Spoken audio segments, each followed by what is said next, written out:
Okay. Good evening. The Mayor Council Special Call Meeting for the City of Villa Rica has come to order. May we stand. We have invocation by Councilman Carter and the Pledge of Allegiance. Let's bow our heads, please. Our Heavenly Father, we are so grateful for the land that we live in, the home of the free.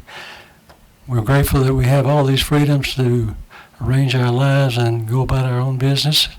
We ask your blessings upon our country. We ask you to guide our leaders so that they might follow the path you would want them to follow. We also ask your blessings upon the city of Villa Rica and ask you lead, guide, and direct us tonight as we do the business of the city of Villa Rica so that we may do what's best for our citizens. These things we ask in Christ's name. Amen.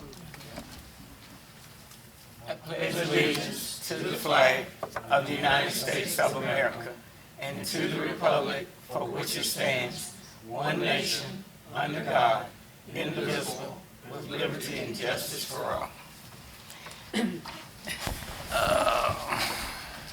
First item on the agenda, do we get a motion to adopt the agenda for the meeting? Do we have any changes? Is there any changes? Any deletions? A couple of them from staff, yes, thank you. Let's see, B as in boy number 1, there's been a request to table that until Tuesday as the applicant cannot make tonight's meeting, this afternoon's meeting. So Tuesday, this is normally your work session, but at the request of the city attorney for some things that have to occur before July 1st, it was a called meeting. So you can certainly discuss it, but there will be a request for a vote on Tuesday. And then for B as in boy number 6, you did not have that information in your packet. I will hand out information on the packet, but at this point it would be discussion only since you all have not had an opportunity to review it. Also B number 8, it's my understanding there will be a substitute that will be presented to you from the city attorney, and we will get that to you probably tomorrow, but certainly we can discuss that. And very quickly, okay, it's not on the agenda, so we're good there. We're good there. And those are the only staff requested changes. Move to adopt the agenda with those changes. Get a second? It's moved and second that we will adopt the agenda for this meeting. All in favor, show of hands. Opposes? Agenda stands approved. Next, we have council updates. Do we have any updates from our council? I just had one little thing for consideration. Is your microphone on? Oh, I apologize. It's on there. One item for consideration is that we consider either moving earlier or changing the date of our November meeting, which falls on a national election evening. That's pretty much it. Just to throw it out there as something to consider and think about.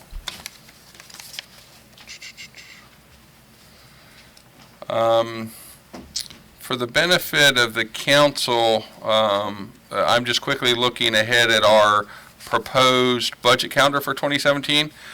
There is a budget workshop set for November 10th already, which is 2 days after. So we can look at the calendar, but the 10th is an opportunity or option for the council. The first Tuesday in November is on the 1st, so we're not having council meeting on the first Tuesday. The election is on the 8th. Let me take a look here real quick to see. I'm taking the councilwoman at her word, so let's take a look real quick as to what the calendar shows. I show November 1st as the monthly city council meeting as well. Right. So it's the first. Oh, so we're okay? We don't have a Yeah, the conflict this 8th is the time? election day. Yeah, I don't, you're absolutely right, Councilman. I'm looking at Election day is the 8th, and our meeting is on first. I'm not showing any conflicts. Oh, good. All right, we resolved that. That was easy. Thank you. We should have one of those buttons. The easy buttons, you know? Have one of those, but it never works. I push it and it's Okay. There any other updates brought before the council? Not moving along. Next is public comments. Do we have any in the audience that would like to come forward to John would never pass the opportunity. or against? State your name and your address.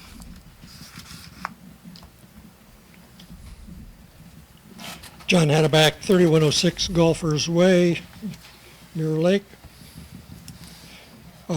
I came prepared for a work session, so I was a little surprised when I opened up my agenda and saw it was a regular meeting. But in looking at the agenda, I really want to urge the council to adopt the RSVP proposal. It pains me greatly to have to acknowledge something really so superior that came from UGA, but in doing that, this was a great work of art, and they did a great job. And I really urge you to adopt that agenda. It is a long-range plan. It's not something that, in adopting it, that you have to adhere to, immediately. It's going to take place over the next 10, maybe even 20 years. And it's something that I hope that the Planning Commission, or the planning portion, will adopt as part of the long-range plans for the city. So I really urge you to take a real hard look at that and incorporate that into the city plan, hopefully, but adopt it today. I was also surprised to see the roundabout occur on the agenda. That's the first I had seen that. I don't object to it, but that's the first I'd seen it, so I don't know where exactly that came from, but I assume that's something that has been in planning, but I was not aware of it.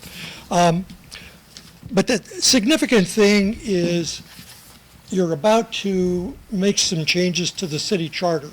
And I've read the city charter in the past on a number of occasions, and there certainly are some areas that need to be updated and changed, and I'm sure that those will be addressed.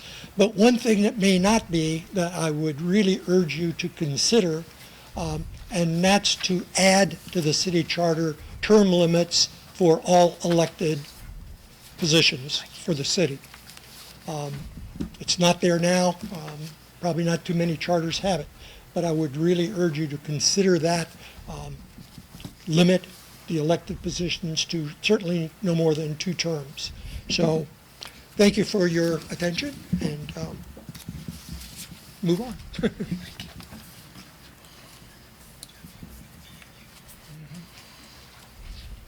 Good afternoon, ladies and gentlemen.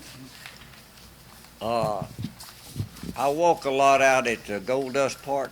Your name and address. Sign your name and address on that paper. Okay.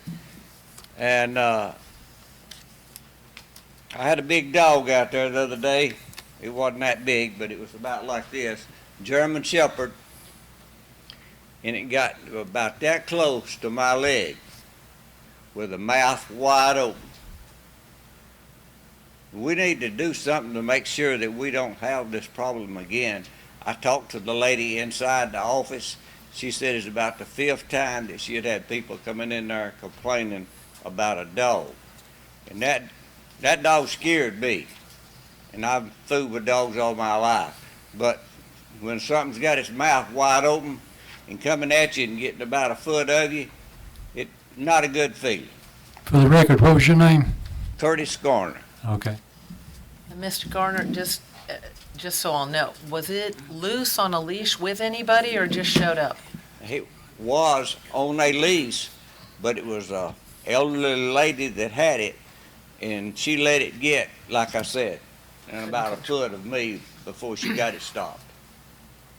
Thank you. It's not a good feeling. That's a little scary.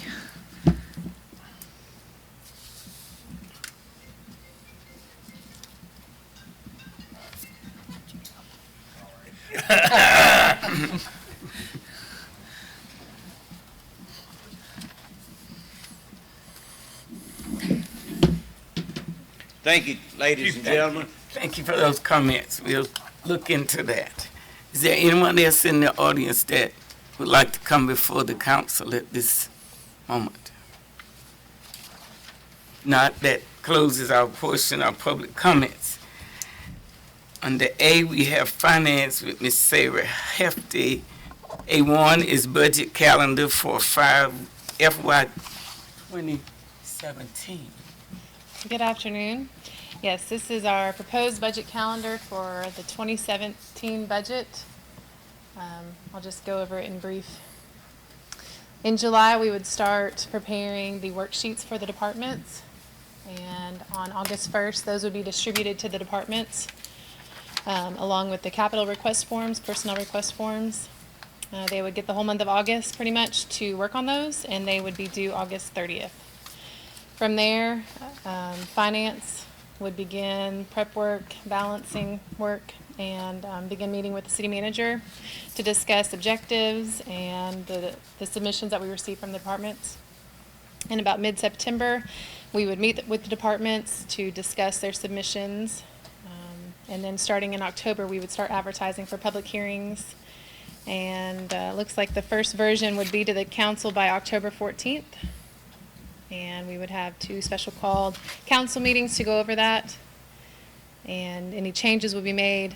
And so before Thanksgiving, by November 22nd, we would have the final budget to the council. And the hope is to have it adopted by December 15th.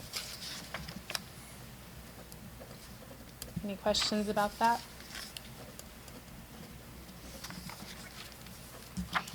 All okay with that?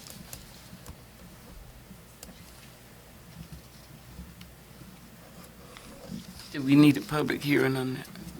We don't? No. All right. I would ask that we wait till Tuesday to adopt this thing, so give us a chance to review these dates and all. Pardon? So I would ask that we would wait till Tuesday to adopt this plan, so we have a chance to look over it, Okay with that. since we only got our workbooks late yesterday.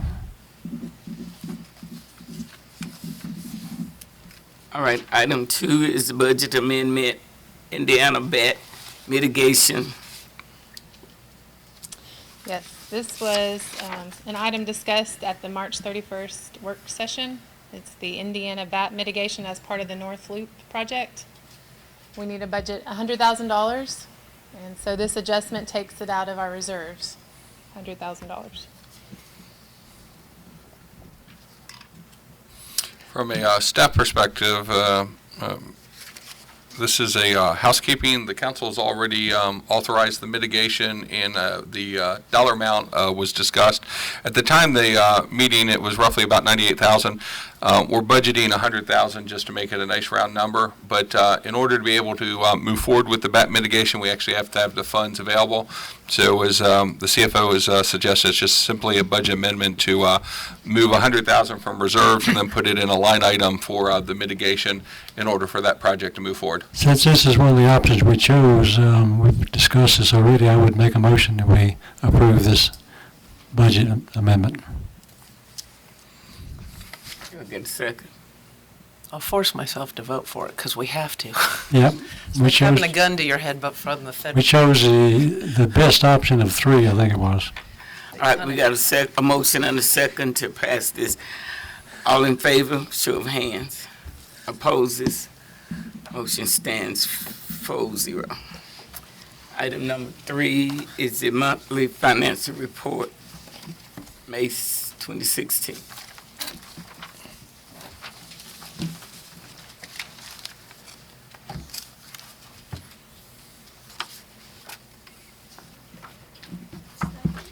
Yeah.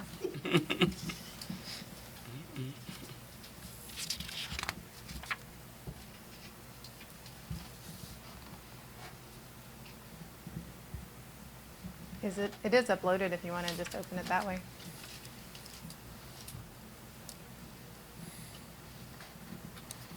All right. This is the monthly update, monthly financial update from at the end of May 2016. So that's 5 months out of the year passed, and that's 41.7% of the year complete, if you want to keep that number in mind as we go through the percentages. At the top in the selected statistics, you'll see the total cash and investments is a little over 9 million as of the end of May. Total outstanding debt for the wastewater plant is 36.5 million. And then our unrestricted fund balance is a little over 8 million. And I will stop. You said 36 and a half? I'm sorry, 33.6 million. That's an awful few million. It's growing. That was my fear. I will stop and say, the audit is at this point 99.9% complete. I'm waiting for the final version, but they said we should receive it this afternoon. So, very happy about that. Next is the revenue status. These are our major revenue sources for the city. You can see first column is the budget. Next is the year-to-date that we've received. And I have to point out that some of these we won't receive till later in the year, so it may seem a little bit skewed to the budget percentages. And then you can see compared to last year at this point in May, every line item is increased compared to last year. Next, the budget status. This is by fund in total revenue and in total expense. You can see the budget year-to-date again, and the percentage of budget. That's where that 41.67% comes into play. You can see that the expenses are all less than that, and revenues are a little bit less than that as well. General fund, that is the one where, like, for example, property taxes, we don't expect that till the end of the year, so that looks like we haven't received anything, and that brings our budget percentage down. But I will point out in the general fund revenue, we're 11% less than last year, and this difference is, I think as of May of last year, we had received $250,000 from Carroll County for the library, the new library project, and that's almost exactly what the difference is. So that's why that looks like we are behind this year. Any questions about that? Thank you for making that clarification. Thank you. Thanks. Next, under B, we have community development by Ms. Hyde. Number one is condition, We skipped we're one. gonna table that. So what? Are we gonna, I know the city We got- manager said we could discuss it if we want. What do you think? Table it Well, totally? we're gonna table it, then we move on. If that's okay. Did you have some discussion on it? Leslie? Unless you, I'll just make some extra phone calls, get some questions answered. That's okay. Well, I mean, staff's here. They're more than welcome you to wanna answer ask your any questions. You know, whenever you have a special called meeting, that means that a vote could be, you know, taken if it's the will of council. So the staff recommendation was to hold off any action item until Tuesday because the applicant be here. But certainly, staff is here should you have questions. Staff can answer questions. Well, I know this one's going to be a little controversial. We have any, If you'd speak in the microphone, because I can't hear, so thanks. I know, sorry. I've got to hear you. No, I usually get on to other people for that, so I apologize for not being careful. Are we going to request from people, at least if they have issues with it or the person that wants to do it, that they'll maybe bring some evidence based on for or against, that sort of thing, that might be helpful for us? Evidence as to, Positive aspects, upside, downside. I did speak with the applicant after the planning commission meeting on Tuesday, and she did state that she was bringing some more information about goats and chickens to the council meeting. Okay, all right. That's pretty much. I didn't see the summary of the Tuesday night meeting, planning and zoning, but I understand this was voted down 2-1. Planning commission recommended denial 2-1. Oh, can we, now that'll be two that we're missing, but I'm sure they all have an opinion. I don't know who was there and who wasn't. Hopefully we can get some sort of report from them. I can call them individually too and ask them why they That's fine. voted, but it'd be real nice if They're we could usually- hear from them on Tuesday. There's usually at least one of them here Yeah, at the okay. council meeting. All right. I don't want to put him on the spot. Was Mr. Hannebeck at the meeting? Yes. So you can certainly call on him if you'd like to hear from a representative of your commission.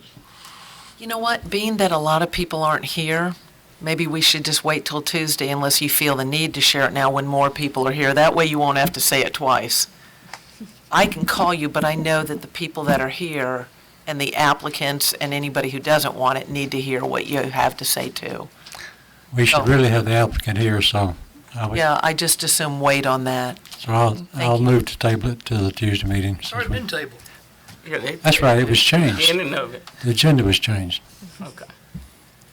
All right, move on to item number 2 is food truck orders, 09-16-CCO. This is a proposed ordinance that came out of the Downtown Master Plan public input process. We heard that people wanted to see food trucks in Villa Rica. I had polled the council a couple of years ago about something similar to this and felt like it wasn't something that everybody wanted to do at that time, but given the public input, I wanted to bring it back to y'all. And I'm proposing just to do it on Mondays when most of our restaurants downtown are closed. That was part of the reason that the council didn't want to hear it before, was they felt like it would damage the business at our downtown restaurants. We are proposing just to have the food trucks in the downtown area.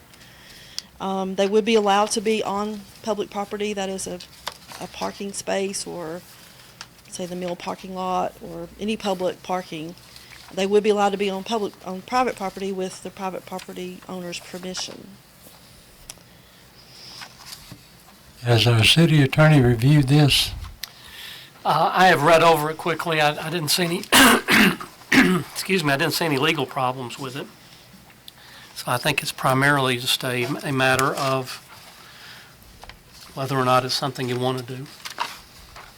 These have become very popular in a lot of cities. Brings people downtown. Also keeps them outside, right? Because they're food trucks and people mingle and it adds a little life to the downtown if that's where it's going to be. And apparently you've already taken care of the issue of, is it going to rob customers from other restaurants? Well, not most of them on Monday. It's hard to find, our options are limited in Villa Rica on Monday. Yep. As long as it's not hurting businesses downtown, I think it's a good idea personally. So do I get a motion? I'll make the motion to approve it. I'll second. It's been moved and seconded that we would accept the proposal for the food truck. All in favor? Before you vote on it, let me just ask Janet one more question. This is not going in the UDC, is it? No. All in favor? Yes, Robert. Opposed? 3-1. It's 3-1. Let me do this, okay. All right. Number 3 is street vendor ordinance, 11-16-CCO. Okay, this is a similar ordinance that came out of the RSVP Downtown Master Plan. This would allow people to have roadside vending downtown in the Central Business District. There are restrictions on what can be sold. They would not be allowed to sell food because then they would become a food truck vendor. Everything else is similar to the food truck ordinance. What was the vote from the PC? They didn't have to hear this. Didn't one, have to sorry. hear, okay. You didn't just pull this out of the air, though. No. I mean, the reason that we're talking about this at all is because it was part of the RSVP. Right. We had any We've had negative? several requests for people to set up shop temporarily downtown. Mhm. And we've always had to turn them down because we didn't allow temporary push cart type businesses. So that partially came out of that, partially out of the public input from the master plan process. Does staff have any comments as to, here's the positive, here's the negative, or anything like that? I don't want to see us get junky downtown with a push cart on in front of every business, and I don't want to see us damaging our current businesses. But I think it's a positive thing if we do it right, and I feel like this ordinance does that. It looks like, I don't know what section that is, but permitted merchandise, it's extremely limited, it looks Right. like, as to what they can sell. Right. Is this in lieu of the farmer's market? Either one of them? No. You can't do food, right? the farmer's market is a community enterprise that's not city-sponsored. We just provided a space for them, but they chose not to do that this year. Janet, I haven't read it in great detail yet, but questions like, where they can set up, upon first glance, I don't see that. I'm assuming that you could set up anywhere on a public sidewalk. Yes. I could see some problems coming into play, that if I'm a street vendor and I just choose, this is the busiest business in town, and therefore I'm going to go set up right in front of them, so that'll enhance my business. And if the permanent business owner doesn't want them there, there's nothing to govern that issue. That would be a concern I have. Right. Because I could just see problems arising between these itinerant merchants and the permanent business owners. I thought I read it had to be approved. But it was only late yesterday. Yeah, it does have to be approved, but I understand what Mr. Mecklen's saying, that, we need a criteria, I guess, for approving those if they are going to be a situation where it conflicts with someone. And you think maybe talk to the business owners or something? Yeah, I just, if I know a particular business is drawing in a huge crowds, that's where I want to set up my stand to catch all the people going. That's where everybody wants to set their stand. And it very well might be that business owner doesn't want that person right in front of their business. So that's at least a consideration, that before you actually vote on this, I think we need to maybe seek some input from the merchants in town. Are you gonna have to get permission from Norfolk Southern? We Since they typically own- would not allow them to be in the railroad right away. Railway right away is from door to door. That's true. I'd say we hold this one for Tuesday. No reason to vote on it yet. Is that a motion? Yep. Do I get a second? Actually, there's no real reason for a motion. If you're not going to take Take an action, just action. move on to the next item. Just don't. Just know it'll don't be on do it. Tuesday's agenda, sir. Okay. All right, moving on to item 4 is Midway Street. Consideration of request by Carroll County School Board to abandon a portion of Midway Street for the purpose of closing it at the east end. And this is another one that I might ask if y'all want to wait until Tuesday. That would be fine, because I think some representatives from the school board are going to be here from the school, are going to be here on Tuesday. The initial request from them was to close Midway completely, or to abandon Midway completely so that it becomes the property of the school. The question was raised that there is a driveway off of Midway, and Lisa, if you'll go to the next picture. Lisa, can you scroll down to the next picture?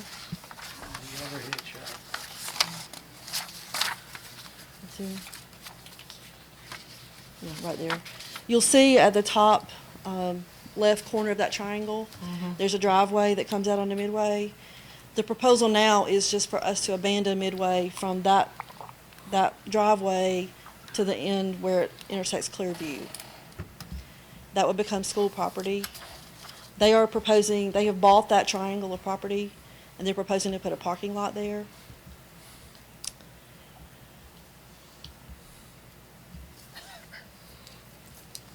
It seems you wouldn't want a public street going right through the middle.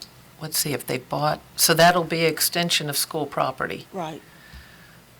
Do they already own the track marked 604? Yes, that's where the College and Career Academy is located. Okay. If we go back to the other picture, we can. I'm going to have to See the drive parking out lot. there. If you can look at this. So that'll allow that person at 60, is that 605 or 608? 603, I I think. can't. Okay. That'll still allow them to get in and out of that driveway and go down to Wall Street. But it'll keep public, I guess, from driving to and from there. Okay. The entrance to that parking lot, go to the first pictures you had, Lisa. The layout of the parking lot. Okay. You see where the entrance to the parking lot is, right next to that driveway, so this becomes really a whole long entrance off of Clearview. That triangle section becomes a parking lot.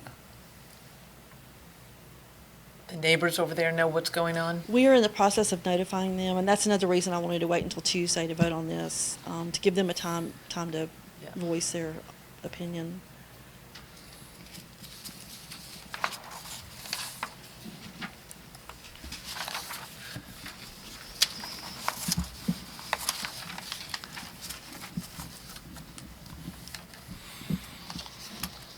No action, so I guess we move on, huh? So we'll move on to number 5. Yes, this is an application by Marico Fanagrossi, and you all may remember him from last year. He came in asking to give away cell phones. He's not selling the cell phones. It's a federal program whereby people who are already in government programs can qualify for a free cell phone. And he wants to set up to give these away out on Rockmart Road in Fullerville, the same place he was located last year. And you should have a letter in your packet that we gave him last year giving him permission to do that for a few months. So wanted to bring that to y'all and see what you think. Mr. Fanagrossi, I asked him to be here Tuesday because I didn't realize this was going to be a voting meeting, but if you want to speak to him and wait till Tuesday, that's fine. If you want to go ahead and vote on it. Don't you think it'd maybe be unfair to act on it if he doesn't know and he's not I here? think we should wait till Tuesday. Yeah. Next. Didn't we discuss We'll it? wait on- Janet, I'm a little confused because it was advertised as an appeal. Yes.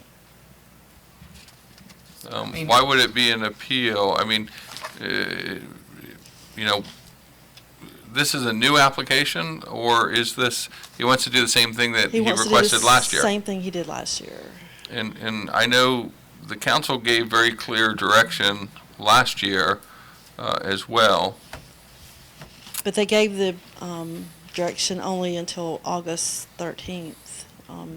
So that's why I felt like I need to bring it back to them to make sure it would be okay. This is not an appeal, right? It's a, because don't have anything marked at the top of my application. It's I don't even know what to call it. It's a temporary use application, I guess. I just felt like the use was such that I wanted y'all to hear it. It's an appeal only in the sense that she didn't make a staff decision to approve it herself, thinking that it's something that ought to come to the council for a decision. Appeal is probably a misnomer that probably shouldn't be called that. I mean,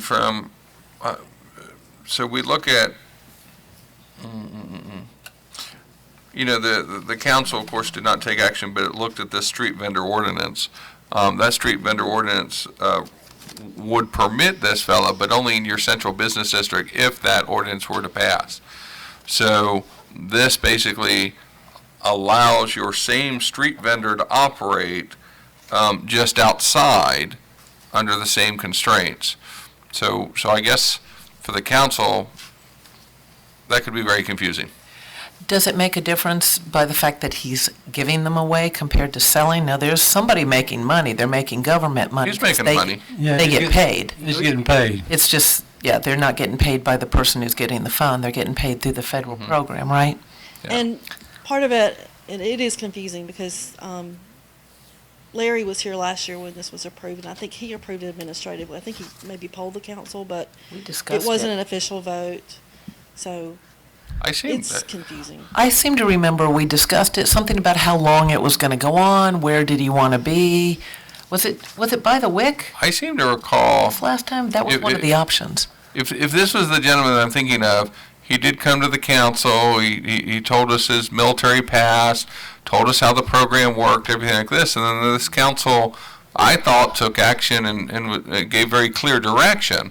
So that's why, you know, between now and Tuesday's meeting, let's pull out those minutes, if you will, and review this, because when it was presented to me as an appeal, it's like, well, because I was very clear as to what at least what in my mind the direction of the council was and the will of the council. and the action they took, but maybe I'm just wrong. And I mean, I was brand new to the city. I was here maybe a week, and it was at the first meeting. So the question is the administrative appeal. I was city manager at the time. I mean, the city manager couldn't have administrative appealed it because I was the city manager. So that's why I want these cobwebs to, let's go back to the minutes and bring those forth so that this council on Tuesday with the applicant here can look back at what they did last year and then make a decision on this. Because it's also counterintuitive to the street vendor ordinance that's also being considered. Does that make sense? Yeah, I would like to see last year's minutes relative to this. And can we get that email before Tuesday, so we can read over it before we're here? Okay, thank you so much. Well, actually, it's in the packet. It says that the council give him from May 13th to August 13th, a temporary permit to do this. They must check in weekly with City Hall to notice of which days each week he'll be setting up at the above address. Okay, and I could be wrong, but I'll pull them in at the other minutes. So we're gonna just, We'll get you those wait minutes. till Tuesday and do further discussion on this. I apologize on number 6, Yeah. where I told you I thought I had that. I think it's just the information I was reading about it. Yeah, that's the one that, Yeah. I David didn't had have said it. we're gonna- I was What, mistaken. take The discussion one down only. and pass it around. Oh, there it is. I do have this. All right. Number 6 So is the we- one that's informational only at this point, and will be introduced to you by Janet. And I'm not gonna ask for any input on it right now because y'all are just getting it. It's basically a sidewalk cafe ordinance, would allow people to extend their restaurant out, outside the building onto the sidewalk.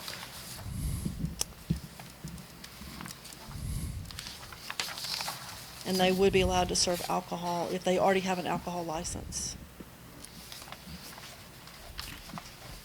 So this is just for us to review now. Yeah, but you could since just- we just got it, we can talk about it Tuesday. At the consent of you all. All right. As they say, take your time, do it right. Well, never mind, sorry. We're not All right. karaoke, so. Next, we got item number 6, sidewalk cafe ordinance, ORD-12-16-CCO. That's the one we were just given, so I haven't had a chance to look through it. Okay, all right, we'll do that then. All right, item number 7, speed hump ordinance, ORD-13-60-CCO. It looks like this. Pack your lunch. This is an ordinance that I brought to you all last year, I think, maybe 2014. At that time, the feedback was that you all felt like the applicant should not be responsible for incurring the costs of the engineering and even the placement of a traffic hump. So I'm bringing this back to you with the city being responsible for that engineering and the cost of the construction. We're seeing more and more of these requests for speed humps in the city, and we don't have a formal policy in place right now. This My new main one- concern- Does this new oh, one I'm set sorry. up the requirements and all to allow, be able to put a speed hump in? I'm sorry? What changes are there between the two? Only the cost that's incurred and who's responsible for the engineering. It would be the city. City being responsible for engineering, the cost of engineering and the construction. Did we pass this one on November the 4th, 2014? No. Never was passed, okay. No, it required anywhere it was installed, they had to, did they hire the engineer? I mean, it was, The previous it ordinance. had a lot for a regular citizen to accomplish. That's true. The previous ordinance required the neighborhood to be responsible for the engineering and hiring their own engineer. I have a question, because this came up with one of my neighborhoods last time. What happens if, the city's not doing it for whatever reason, and a neighborhood HOA wants to do it on their own? can they still at all come to the city and have the engineering approved? They cannot pay for it themselves, even if they want to. Well, it's a city street, so it'd have to be approved by the city. Yeah, you can't make improvements to any city infrastructure. Well, no, let me rephrase that. You're not supposed to make any improvements to city infrastructure without city approval or authorization. So, for instance, there have been instances in other communities where folks have just randomly gone out and put up a speed hump, and then, someone hits it, wrecks their car, what have you, and nobody knows about it, and it's caused angst. But in this case, yes, you could not take it upon yourself, just like you can't go out and, just voluntarily put up a stop sign or, anything else in the right of way or on city property without approval. Now, I wasn't talking about without approval. It was more of them coming to the city and the city's going, well, we don't have the budget for it, we can't. If the HOA is willing to foot the cost, would there be a way, I'm not saying whether we should or should not, I'm just putting this out there because it came to me last time. Would there be a way that they could fund it financially, the HOA, because for whatever reason, the city is not doing it or cannot do it, maybe for a period of years, and they're anxious? Yeah, the answer is absolutely yeah. Anything that the public wants to pay for can be done under an MOU that the council approves, but it won't allow you to sidestep the base requirements like the 75%, things of that nature. But yeah, anytime the public wants to pay, for instance, like I have an HOA that wants to engage in MOU with the city, and they'll pay, split the cost of getting sidewalks. Well, any community or subdivision that wants to participate in, paying towards sidewalks, oh yeah, bring them, send them my office ASAP. I'm glad to talk to you. Get you to the front of the list. Does that answer your question? Yes, thank you. Okay. So is that one of those discussion only, or should we vote on this? It's up to you all. What do I hear from? My recommendation is you wait till Tuesday and digest it more I'm not personally. ready to vote. All right. Yeah, I've we'll got hold scribble that marks. Speed bumps is one of those things where it's like potholes, you want to make sure you really digest it first. All right, well, we'll move on to item number 8. Drone use ordinance, ORD-14-16-CCO. And this is the one that you're going to get a substitute version of what you have in your packet from the city attorney.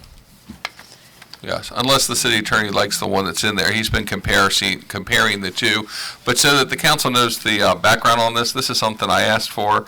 For those that don't know, I am actually a licensed drone operator, and do have drones. In fact, I have one in my office right now. But the city itself doesn't own drones, doesn't use drones. But the reason this raised some ire with me is that as a licensed drone operator, you know what you're supposed to do and not do. So we were at a city event, and next thing I know, I look up and there's a drone flying over about 1,200 people. And from a public safety standpoint, that caused me great angst. Also knowing that the 4th of July event coming up, you should not have unmanned aircraft flying, about 100 feet over folks. And in fact, any licensed drone operator would have known that they would have had to have gotten clearance from the local airport before you could have even flown that device. So I appreciate the Villarica Police Department for engaging very quickly and helping get that unmanned aircraft out of the sky very quickly, because you lose radio control and it falls on someone.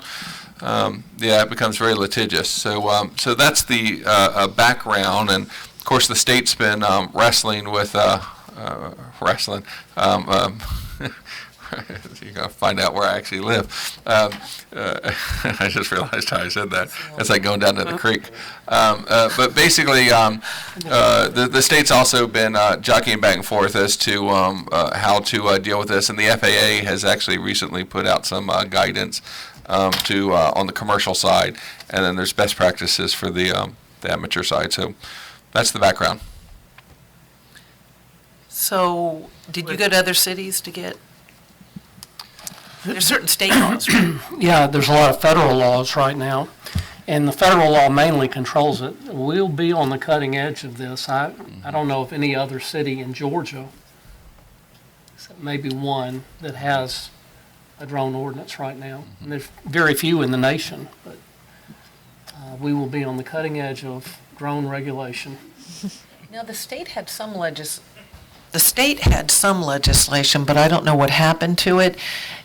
Are privacy issues addressed in this, or is that handled at the, I don't know what the state law says right now. I know there was legislation, but I just didn't follow it. Yeah, this one isn't a privacy issue. This is saying that where you have a city property and events, you're not going to be flying drones. And, Okay. you know, I'd love to be able to authorize the police to shoot it out of the air, but, you know, I know that's an unrealistic request. So, but no, it does come down to public safety. I mean, seriously, you know, my drone's half the size of that tabletop there, and you know, I've been professionally trained and I'm certified to use it, but that doesn't mean that things can't go wrong, and I'm insured to use it.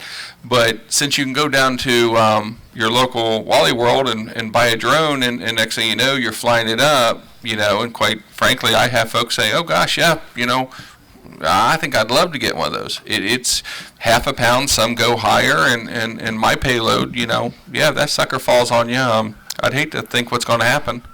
So that's really, from the city standpoint, is protecting the city and any of our residents and the people that come to our events, not having to worry. It's like you got to worry enough just about bird droppings falling on your head. The Lord knows if a drone falls on you. So who wrote up? What did your? I think you ought to hold off on it right now and just, we need to study it a little bit, but I Yeah, think who wrote up this one? That's in our book. I wrote that one. that's Janet's ordinance, and she and I didn't switch ordinances till just late yesterday afternoon. So I haven't compared the two. I think they're very similar. I think she probably used the, one of the same formats that I did. So I think there'll be very few differences, but I'd like to at least compare that before Okay. Tuesday. Well, All right, so we just. I mean, I want to reiterate what David said. Federal law allows these drones up to 40 pounds to be a drone. If you can imagine having 40 pounds fall on top of your head from That's right. 500 I feet agree. up, it would hurt. I agree. All right, so we'll just wait till Tuesday. Oh, this is until Tuesday. this has been properly studied and we can get a decision from that. So moving right along, number 9 is consideration of land partial donation from They approved it. MMV Construction LLC on behalf of Mark V. Vaughn of partial number B07003025 at the end of Pine Drive. In your packet, you've got a memo that I wrote after the last meeting. I was asked to look into it. I didn't have to look very far because we've considered this issue within the last 6 or 7 years, and nothing really has changed. Based on my best opinion, Pine Drive is not a city street. Perhaps at times we have treated it as if it is one by paving it or doing work on it, but we don't have any dedicated right-of-way to it. The deeds that do exist make it pretty clear that the adjacent property owners own that as a private road, and therefore, if the city just attempted to go in and assert ownership of it, I think that the adjacent landowners would have the upper hand on stopping us from doing that. So if you want to turn it into a public road, I think you would need to go to all of the adjacent property owners and ask them to sign a right-of-way deed to us. And some of them have already indicated they're not going to do that. Based on that, I would make a motion that we deny this thing.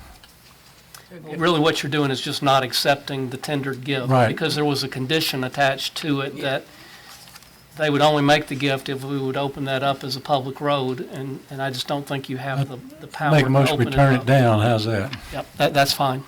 Okay, do I get a second? Second. It's been moved and second that we would turn down the donation, if you will, of a piece of property. All in favor? Opposed? 4-0. Item number 10 is adoption of Renaissance Strategic Vision and Plan in RSVP Downtown Master Plan. I believe you all have received a copy of this master plan. It did go before the public at an open house a month or so ago, and we're just asking that you adopt this now. We feel like it was very well structured, and a lot of public input went into it. A lot of public input, more than the people at Carl Vinson had seen with any other city that's done it. So And where did this come from? Carl Vinson Institute of Government. He wants you to say that And red GMA. school.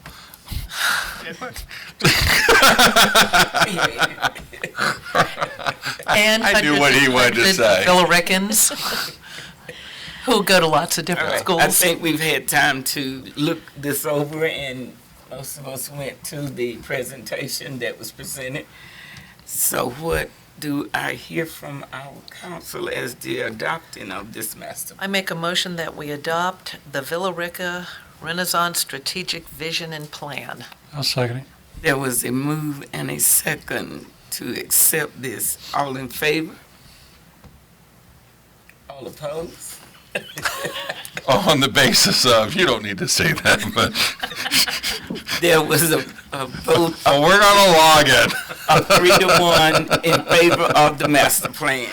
I will reiterate. and Next time we'll get someone from hundreds Georgia of Villa Tech to Ricans participate. present this. Yes, lots and lots of your constituents participated. Thank you all. Aren't those Carrollton colors? Okay. All right, moving right along to number C, which is Public Works by Mr. Pete. This, Pete has changed. His assistant, Yes. I'll say. yes. I'm going to, I'd like to introduce to the council Grant Waldrop. He is a professional engineer with the, he's a district traffic engineer, District 6 for the Georgia Department of Transportation. And I guess it's been about 2 months ago, I had chatted with Councilwoman McPherson and also Councilman Williamson about a proposal that would greatly affect their district, which was a roundabout at Punkintown Road in State Route 61. This was an opportunity that was brought to us from the state after multiple requests for a traffic light at that intersection, and it not meeting any thresholds for a traffic light. So with that said, Mr. Waldrop is here and would like to present this opportunity to the council. Thank you for having me here today. So the intersection of State Route 61 and Punkintown is a very congested intersection in Villa Rica. So I'd like to talk to you about some options that we have for improving the situation. Specifically, we've been looking at a roundabout at the intersection. We're trying to build one that would have minimal impacts in the area that we could put in place quickly and deliver at a low cost. I need to speak louder? I'm sorry. Okay. Is that better? Yes, thank you. All right. Let's go to the next slide.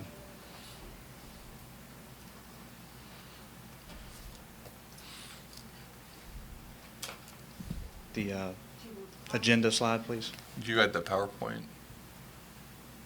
that I emailed you? Did you grab the PowerPoint?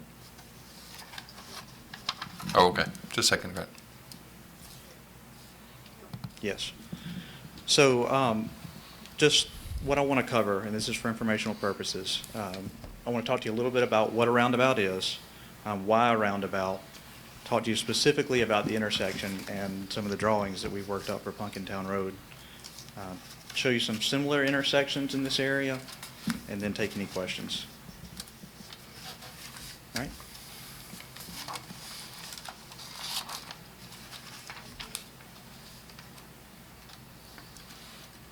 Are you doing the PDF or the PowerPoint?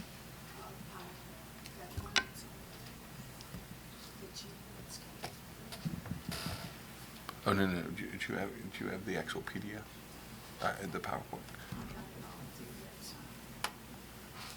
Okay, it was emailed to you, so that's, okay.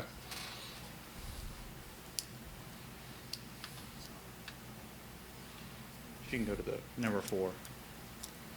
There you go. Okay, a modern roundabout is a circulatory roadway where you yield, always making a right-hand turn to enter the intersection. So even for a left-hand turn, you yield to enter to the right, and you go around the roundabout to exit on the exit that you prefer. It's low speed. We typically have splitter islands so that if somehow you miss the intersection, the first thing you're going to hit is that splitter island. That moves you out to the shoulder and keeps you from entering the roundabout and having a crash with another vehicle. It also lowers speed, so pedestrians have an easier time crossing the intersection. You can have pedestrian refuge in the splitter island. You also, in traditional roundabouts, you have an opportunity for a landscape median. That's not going to be the case with what we're proposing currently for the Punkintown intersection. It's a truck apron, so they're designed for trucks to use, but the actual paved asphalt surface is typically just for passenger vehicles. What you'll have with the tractor trailer is they will off-track into the center island, which is perfectly allowable. That concrete center island is designed for truck traffic, and they will have no problem getting through it. So if you go down 2 more slides, please. Let's talk about why we like roundabouts at GDOT. They're frankly just safer. Compared to a signalized intersection, we have a 78% reduction in the amount of injury crashes. Compared to a two-way stop, it's an 82% improvement in injury crashes. Again, this is a factor of the lower speed, side swipe type crashes, but the total crashes are less as well. Also for pedestrians, the speed of the vehicle when a pedestrian is hit is the most important factor as to if the crash will be survivable. And as you're at 50 miles an hour, you basically have no chance of surviving a crash with the vehicle. As you slow the vehicle down to 20 miles per hour, you have a 5% chance that it will be a fatal crash. Let's go to the next one. It also reduces the number of conflict points at an intersection. A typical intersection has 32 conflict points. That's as the vehicle moves through. At Punkintown, you have an always stop. So you're keeping track of whose turn it is to get through the intersection. That can lead to some confusion. When you go to a roundabout, you have 75% fewer conflict points. Again, you strictly are in a yield condition. You're always turning to the right. You're looking to your left to see if there's any vehicles already in conflict with you in the intersection. If there's not, you can go. You're not keeping track of who the last person at that intersection was there. If you arrive at the same time, you don't have to know that you have to yield to the person on the right. It's just a much simplified version of intersection control for the driver. Go to the next one. Roundabouts can also have much less impact. This is very important for Punkintown, where we're constrained with how we can widen State Route 61. There are historical properties in that area, and when you build a traffic signal, you have to add turn lanes. Very often we get asked, just put a traffic signal up. But if we were to signalize the intersection as it exists today, you would get very poor operations, because anybody wanting to turn left would be basically shut down that approach as they're waiting for a gap in oncoming traffic. At a busy intersection, it can be quite difficult to get a gap.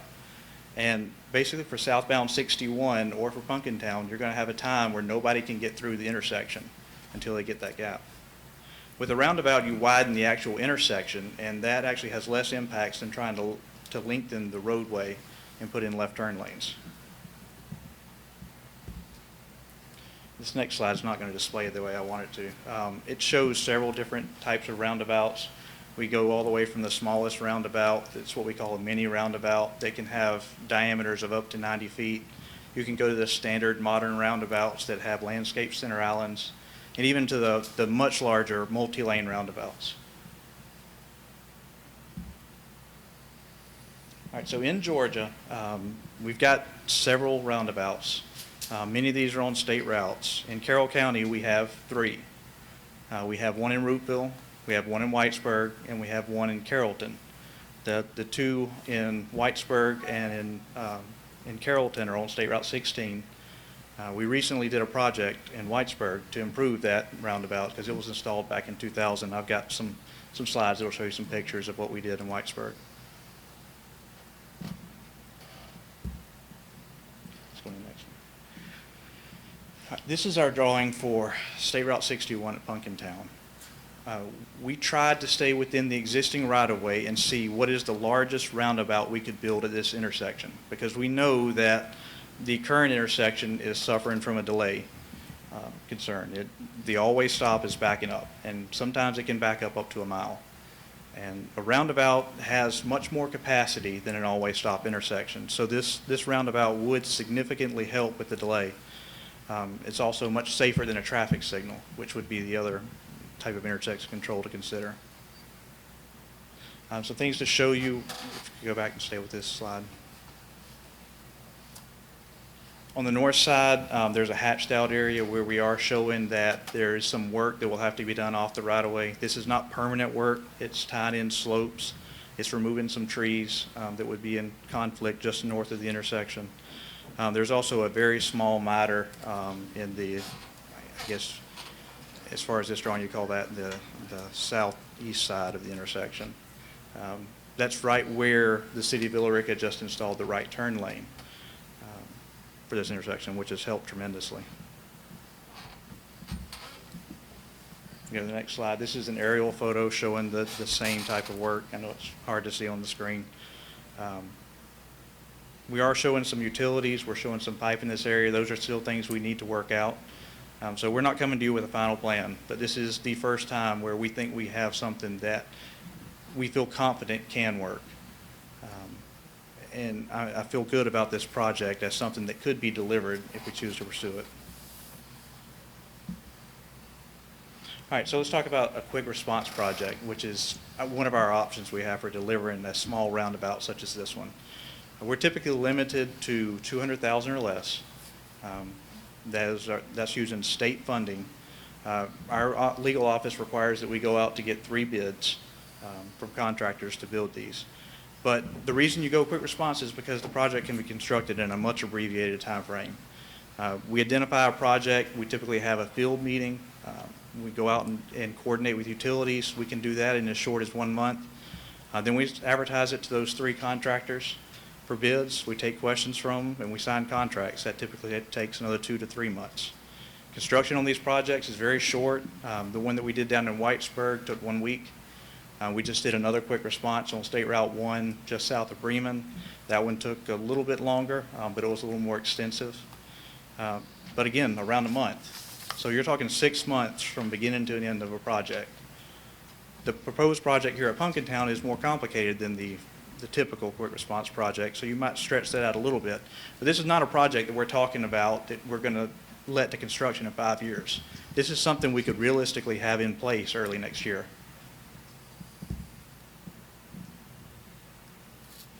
And so why would we want to do a quick response project? The most important is because we can deliver them quickly, but it's also cleared by categorical exclusion, so we're not going to impact the historical properties. These are cleared through the JEPA process. And we also have some unknowns with the north bypass. Right now we're showing the north bypass is tying in just north of this intersection. We have a queue from an always stop that's backing up through that intersection. That's not going to make for a good situation at that new intersection. So we still have some traffic engineering issues that we have to work through about how we coordinate the control. I can tell you 2 traffic signals located this close together are going to operate very poorly. You'll have backups from one signal into the next.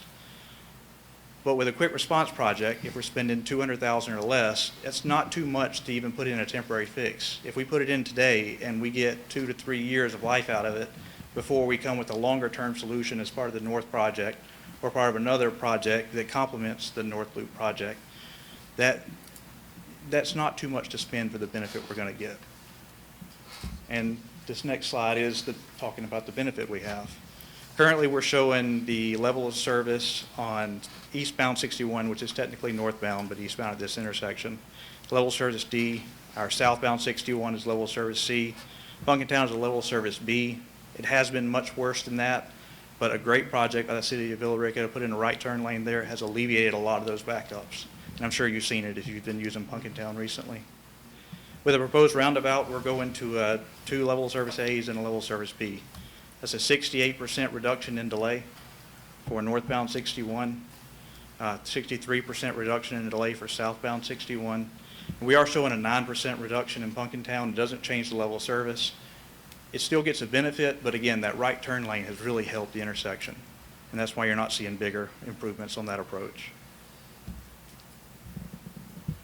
So if we look at some similar locations, these are other projects where GDOT has either built roundabouts in-house or with quick response projects.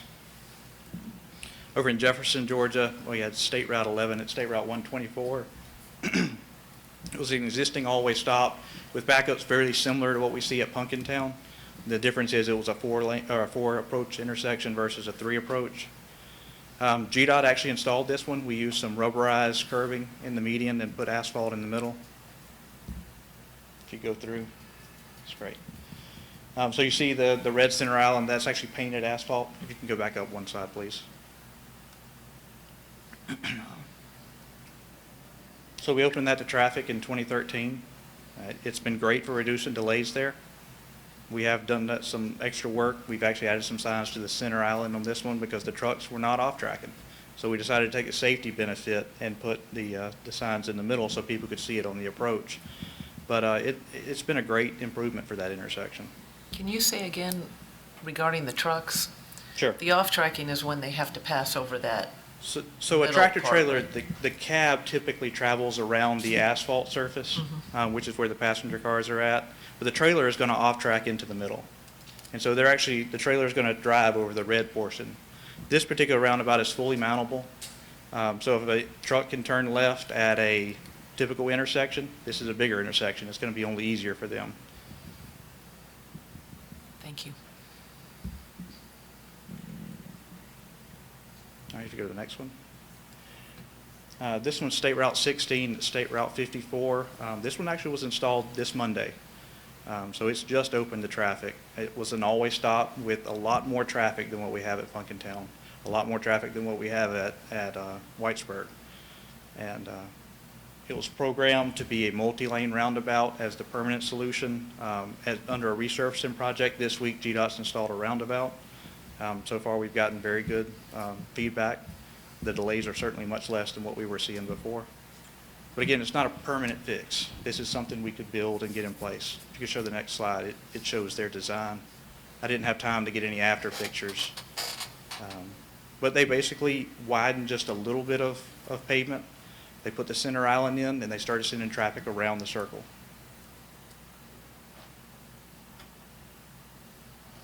This is an 80-foot circle. It's going to be very similar to what you'd see at the proposed project at Punkintown. All right, State Route 16 at State Route 5, that's in Whitesburg. That was a roundabout that we installed in 2000 as a striped-only roundabout. It was definitely very effective for preventing crashes. We had very few, I'm aware of only a couple low-speed sideswipe type crashes there since 2000. The volumes are a little bit less than what we have at Punkintown, but it is, again, a 4-lane intersection or a 4-approach intersection versus a 3 approach. If you go to the next slide. Can you go back up one slide from there, please? Yes, up one slide.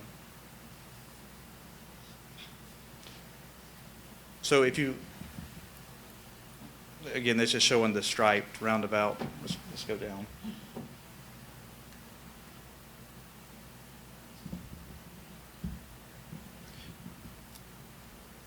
Go down one. All right, so that is our design. We were going to show a fully mountable center island again so trucks could get through the intersection. We put in some crosswalks in this one. It was led under quick response, the same delivery method we would be proposing for Punkintown. If you go to the next slide. So that's the finished product. Much more aesthetically appealing than what we had with the striped island with the signs in the middle. We put in concrete splitter islands on the approaches. We have a concrete center island. This was installed in 1 week. So very minor inconvenience during construction. You can ask anybody who goes through it now. Speeds are lower. We require more deflection through the roundabout. So before, you could basically hold your steering wheel straight. We even had people turning left in front of the striped island. Now that's just not possible. You have to turn right and go around the roundabout. There's no confusion. It's been a very successful project. This next slide just shows some street views. You can see the previous approach to the intersection. You can see there'd be very little turning of the wheel required going into the intersection.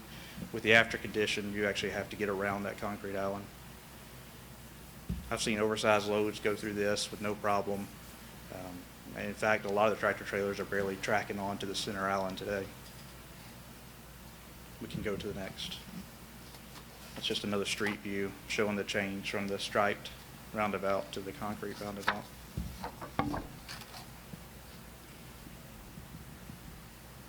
Go up one from there. That's a picture showing a truck going through the roundabout. As you can see, he's not going to track very much into the center island. We constructed this one back in April. Again, 1 week construction time. It cost GDOT $150,000. We were successful with lowering speeds and improving the aesthetics of this intersection. All right, so back to Punkintown. We have what we believe is a workable plan now. We still need to talk to utility companies.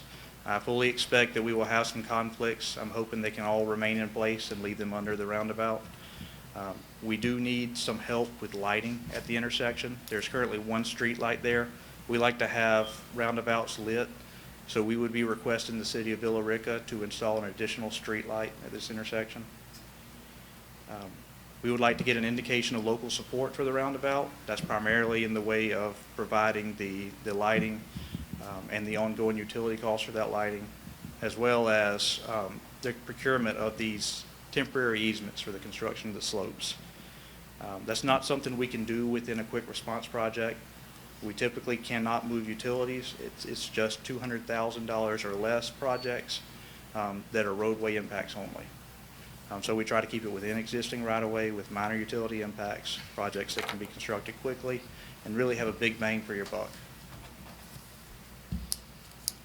Okay, and with that, I'd like to take any questions.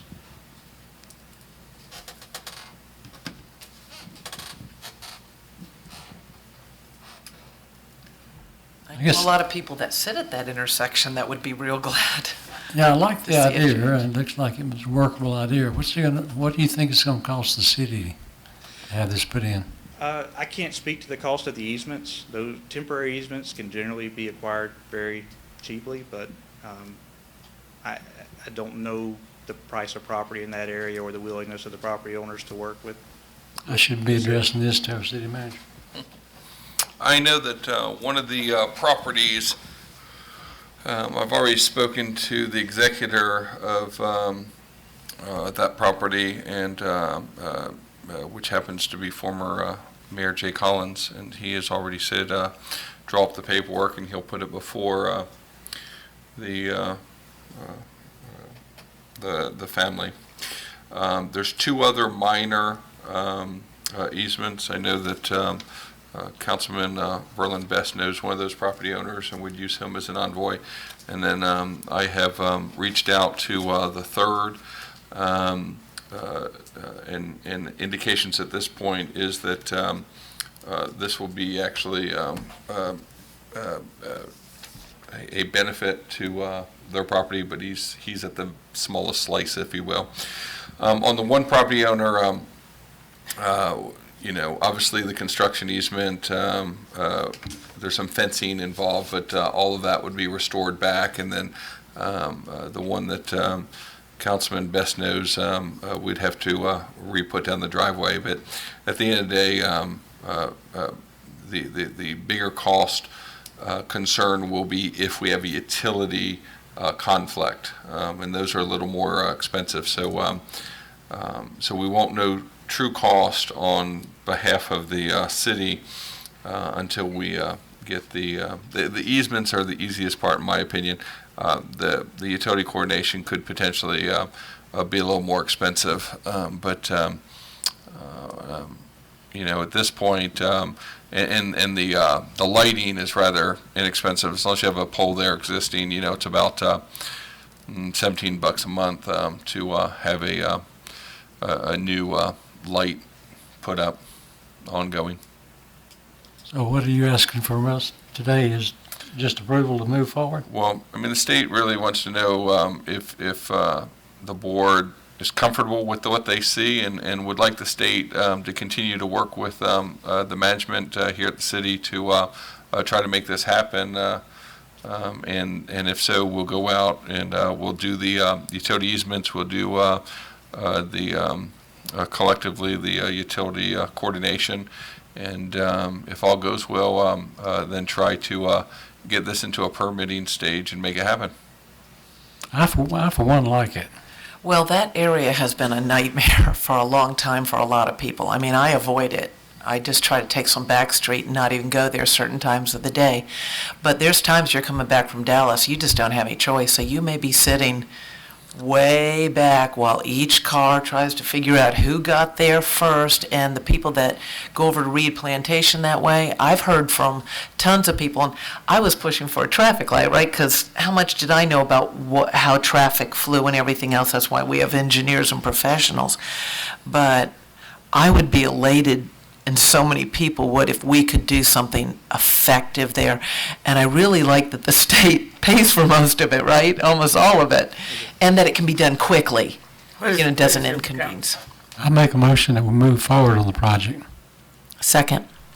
It's been moved and second that we will move forward with the project. All in favor, show of hands.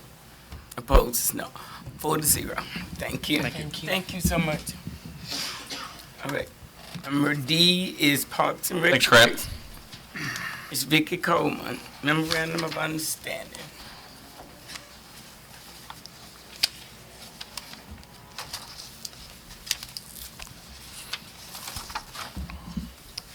Good afternoon. This is a request from, I'm going to have her finish putting that up.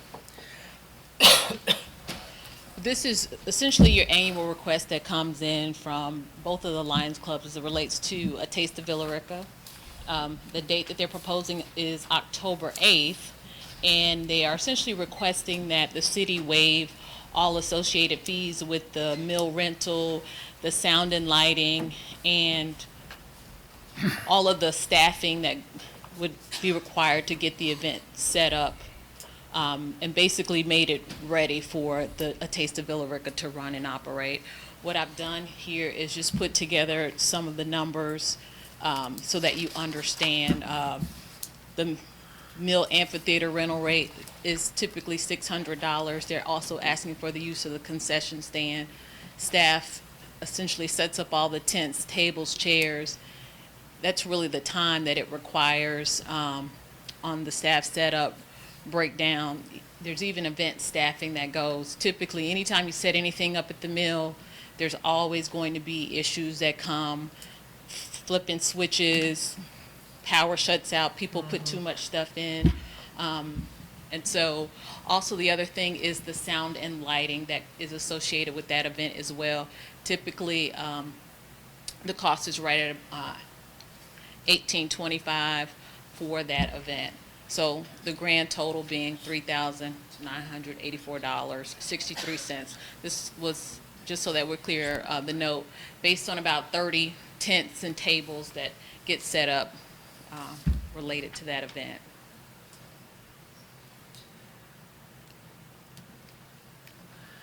Have you come up with something yet to give some guidelines on how we do these memorandums of who should be free or reduced or that sort of thing? What types of groups, charity versus maybe somebody else? Like we denied a church from out of town for having it free because they weren't even, it wasn't even our community, unlike the Lions, which do a lot of positive things that help in the community.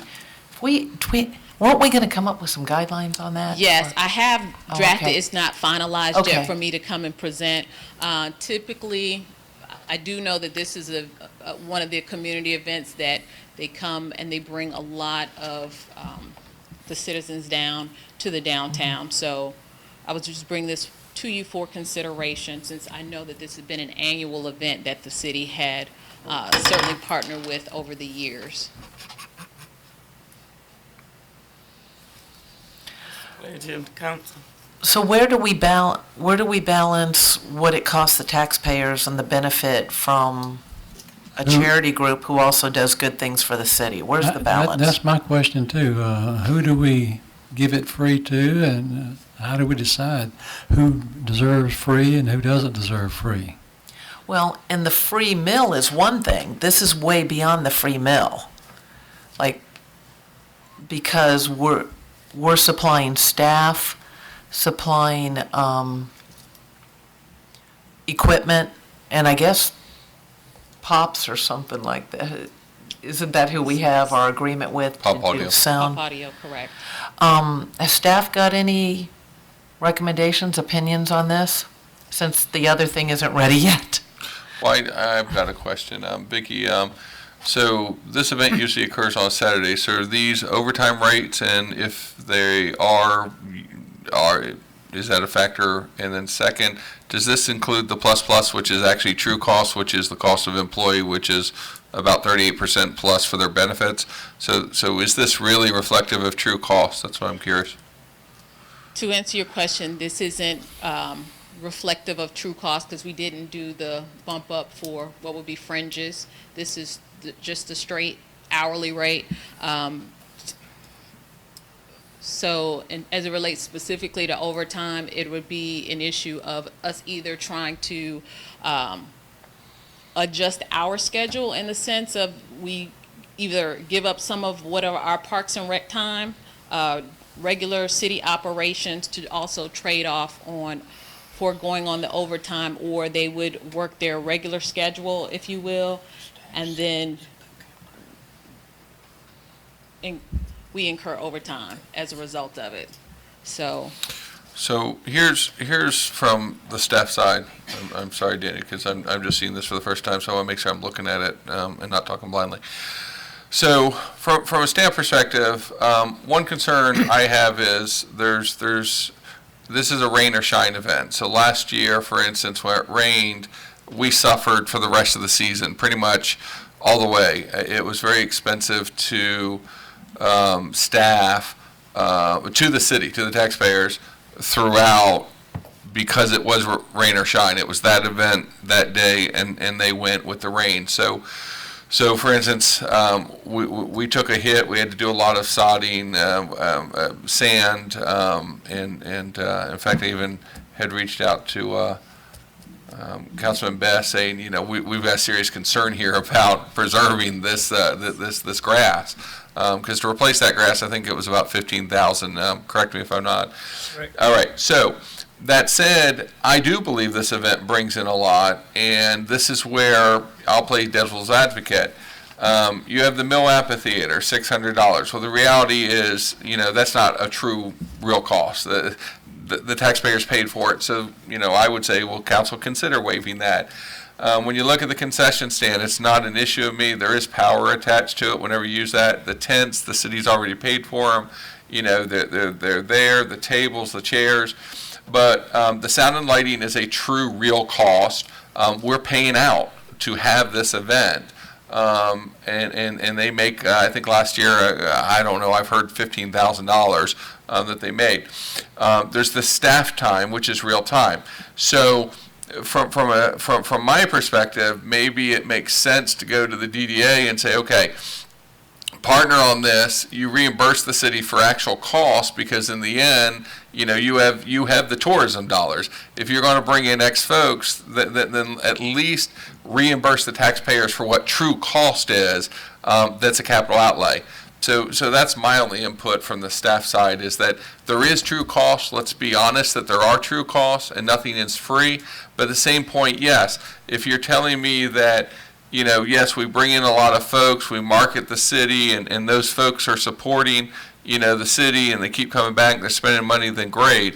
That's the trade-off, if you will, is that, a hotel, motel is a good opportunity to target tourism and reimburse the city for true costs, because at the end of the day, out of our budget, we still have to pay those employees.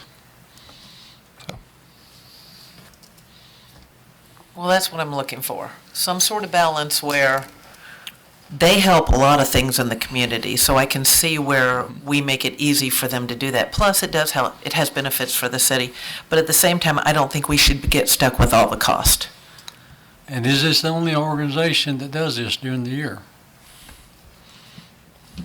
Well, they're not. They're not the only ones. You certainly may have those that come to Parks and Rec, and then you may have others that go through the Main Street office in terms of partnering and things of that sort. So I think Golden City Car Cruiser may be another example of one that they hold regular events at the Mill Amphitheater. But this is really one of the bigger ones that that occurs in October with the Lions Club. Yeah. And part of it, again, seeing these, because this is the first time we're starting to see true cost, if you will. And I do see the little flag about, and I know the chief had to take a call. There's usually alcohol there, so I think we're required. Is there alcohol there? Do they? No. Okay. No. So have they had police in the past? They had, when I initially drafted this, I did have a chance to follow up with the chief afterwards. They pay the police officers directly. Okay, that's good. That's Right. good. So I would say go back and negotiate from a staff standpoint. Ask the Lions Club to pick up the sound and lighting. Go to the DDA. Ask the DDA to pick up the staff costs. And then you've negotiated. They get everything else blessed from the city council would be my recommendation. And then we're sort of whole again. I still don't get past the rain or shine thing, and we'll all just pray that it doesn't rain, because there's so many events right after that because you get into our holiday season. So that's my only real angst. But, it doesn't always rain in Villa Rica. Now, are you talking turnout with the rain? Because wasn't it last year that it rained? Last year it rained, they still held the event, still there. and Yeah, we're still there. our field, that amphitheater, Destroys the grass. Yeah. it was not good for the Becomes rest a of the muddy season. mess. So that's my staff recommendation. So this doesn't call for a vote, does it? I don't want to vote today. No, you got time. I'd say, have Vicky go back and negotiate a little with those terms and then come back. And then at that point, the council can offer up. You think that's going to be done by Tuesday? They got time. This event's not till October. It's not until October, so certainly, Okay, I so know we they got- just actually sent a got letter. time, we could actually table this to the next meeting. Thank you, Vicky, for your report. We'll Give you time to do that. to- You do your due, and then we'll get back with it, okay? I'll make Thank a motion, we table this Okay. item to the Don't need. August meeting. You want to put this off to the August meeting, give them time to do that? Yeah, I'm good. I'm good. Yeah, there's with no everything. action item, so we'll just bring it back before you at the next meeting, sir. Okay. All right, item E is governing body. Number 1 is the Tourism Board audit update. That's by our city attorney. I think yesterday you should have received an email that included the, what was submitted to us by the Board of Tourism as an accounting of the funds. Did all of you receive that? And I think we just need to take some time to review that. I did make an inquiry today as to whether or not there was any other documentation to go along with that, and I hadn't gotten an answer to that yet, but the accounting that they believed was due to the city council came yesterday. I just urge you all to look at it, decide if there's any further action needed on behalf of the city. This is what we're talking about, the Yes. accounting, this Yeah. page 1 through, Yeah, it's about 4 pages. yeah, I went through all of that. All right, well, I was Let's vote I that. was really amazed at how that managed to come out to where it's all gone, every last penny. There's not $1 left, right? Not To Spend $1. it right to the dollar. all right. Item number 2, 2016 tourism budget / hotel motel tax. Mr. Pike. Speaking of trying to get tourism money, hey, put them on the spot and ask them now. I don't get to make those decisions. I DDA, You really want to? let them vote on that. We'll take it under advisement. There you go. Good afternoon, interim mayor, council, city manager, Mr. City attorney. As part of. Forgot our Madam Clerk, and Madam Clerk, I'll guess. audience, yes, and the chief, and the news media, Anybody and else? anybody else at home's watching it. People watching on TV. y'all got spared my PowerPoint presentation today, but I'll have that ready as always. Praise the Lord. You're coming back next Tuesday? Poor Chris. I can't catch a break. Rough crowd, rough crowd. As part of the agreement that the city and the DDA entered into, it required that the city council approve the budget before the expenditure of any funds by the DDA for tourism purposes. Based on the 2015 collections, we came up with a percentage based on what was agreed upon, which was 40%, which should yield us somewhere around $43,775 for this fiscal year, or this calendar year, rather. So we put together a budget based on what we felt, with some guidance from the director from the Douglas County CVB and the Carroll County CVB, which would be realistic for us to carry out the tourism obligations for the city of Villa Rica. So this is very simple, not a lot of money, so not a lot of line items, and so not a lot of categories, just a one-sheet budget for you. I'll Like entertain that. any questions. Like that. For the sake of the audience, will you say what a CVB is? Oh, Convention and Visitors Bureau. And if I'm not mistaken, per the agreement, there'll be quarterly reporting to the governing body, correct? Absolutely, I love to do PowerPoint presentations. I said quarterly reports. I was gonna say, I didn't say any Bill presentations. tomorrow just had a little booklet thing we could look at. Okay, yes, we'll do that. I'll entertain any Let's questions. see. No questions? We thank you for your. Well, I this- think this- one-on-one questions would be more appropriate. One-on-one, oh boy. Sounds like the lunch is in order. 101? Maybe dinner too. Oh, 101, okay, I was like, 101? This, Oh. I would assume requires council action, so. Yep. I would assume you could vote on it Tuesday if you want to, you can vote on it now, I don't know how earth-shattering. If they approve it now, it goes into effect July 1st anyway, Okay, so well, there you go. otherwise it's retroactive to July 1st. And you were so good at Did I hear coming the up. Councilman Best wanted some one-on-one time first? There's some things in here about the budget that I'd like to clarify, and there's no reason to take up time to do that. Okay, so we'll put it off to Tuesday, right? Tuesday it Okay. is. There you go. And you said you kind of came up with this nice, clean, simplified budget by dealing with some of the other visitors bureaus, looking at items. Yeah, well, you're required by state law to allocate some of this money specifically for marketing and promoting the city. So there actually is a formula that they use. So I worked with Jonathan, who's the director of the Convention and Visitors Bureau for Carroll County, and we talked at length about the percentages that we were using for the allocation of funds, and he felt like that this would meet the state's mandates, because we have to send a report to DCA about how the money was expended. So they kind of keep tabs on how the money is allocated and what we actually use it for.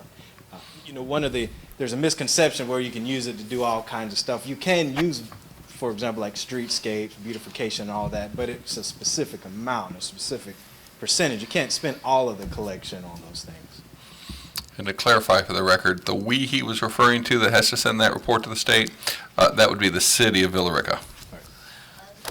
All right. We met the real Jonathan Sharp on a ferry boat in Savannah That's true. Okay. with the Department of Community Affairs, not the Department of Correction, Department of Community Affairs. It was the craziest thing. We're just going across the river, and this gentleman looks at me and says, "Hi, David," and that's who it was, the motel guru guy. Yeah. He's our best friend now. All right.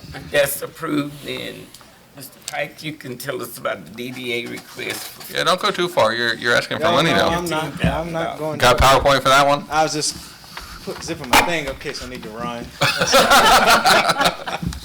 Not yet. Not yet. I thought I saw Jerry Doyle here earlier. While you're up there. Yeah. Oh. The next item on the agenda is a request from the Downtown Development Authority for planning funding as it relates to the Butterballs project.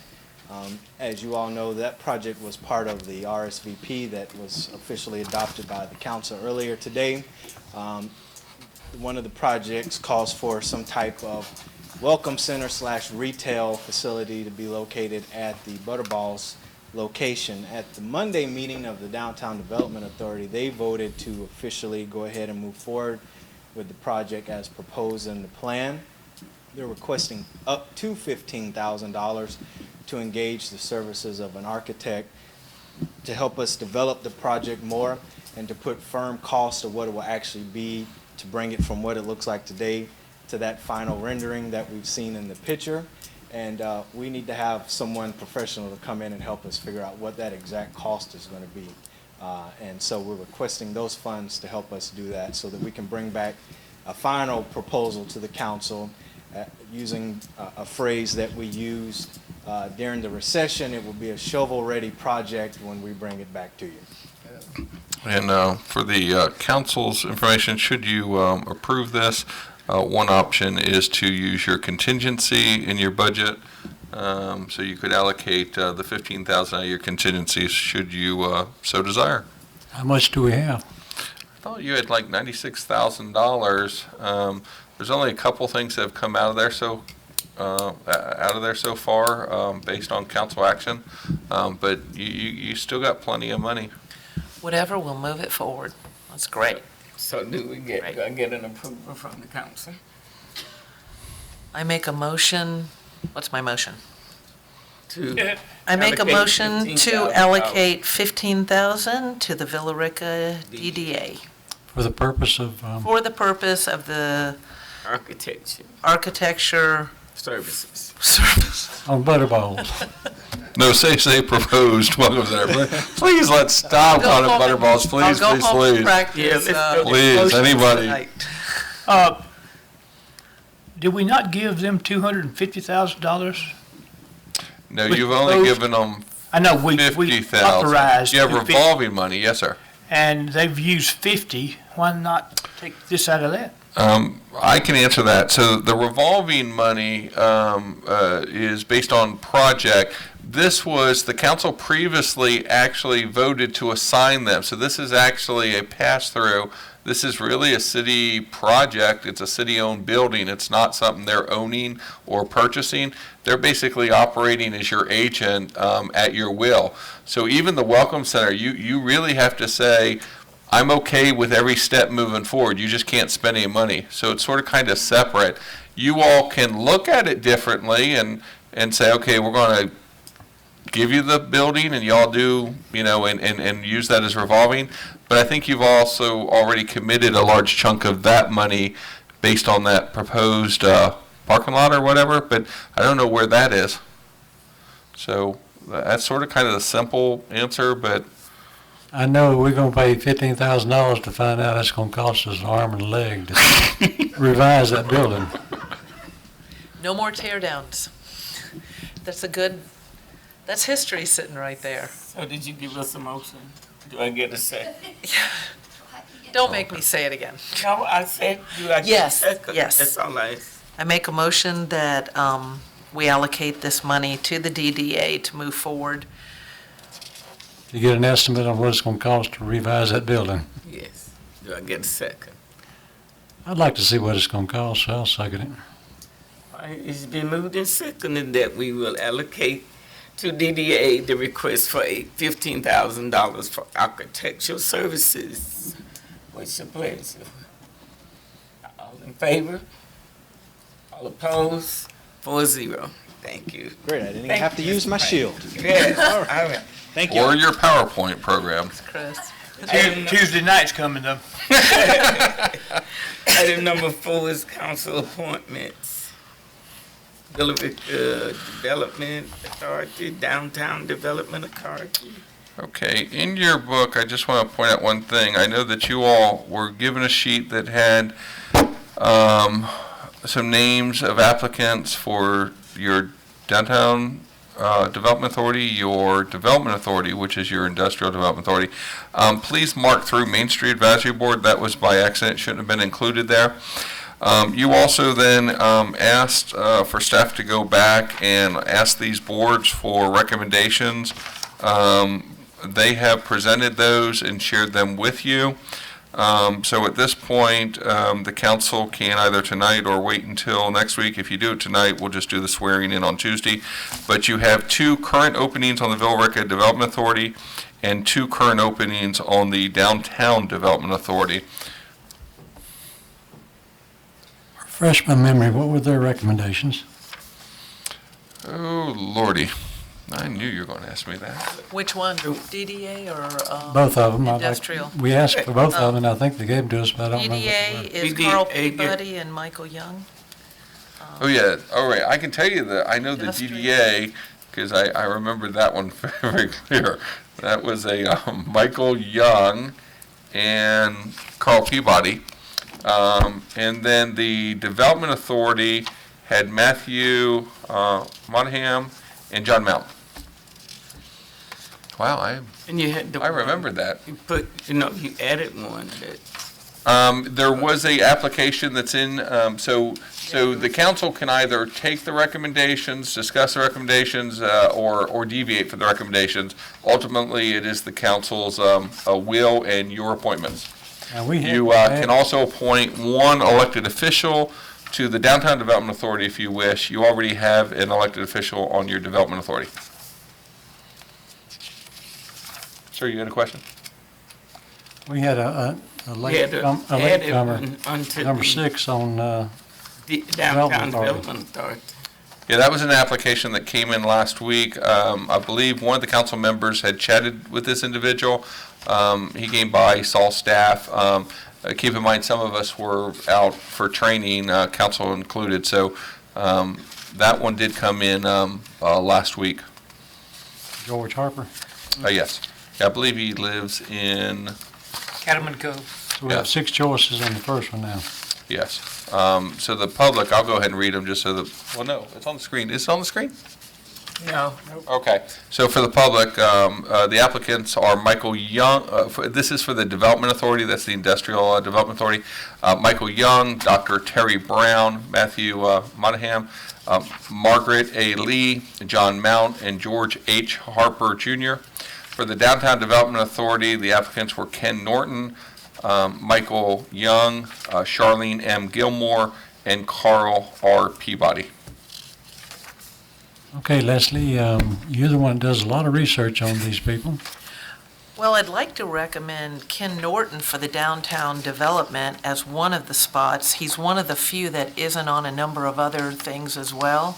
He also served on the steering committee for the Downtown Renaissance Program. I'd like to I'd recommend like Carl to put Carl Charlie Peabody. Gilmore for the Downtown Development Authority. I'd like to recommend Carl Peabody. I like that choice that they came up with. And for the industrial development, at least for me, I'm comfortable and feel good about the recommendations that came directly from the Industrial Authority, which would be Matthew. 3 and 5, yeah.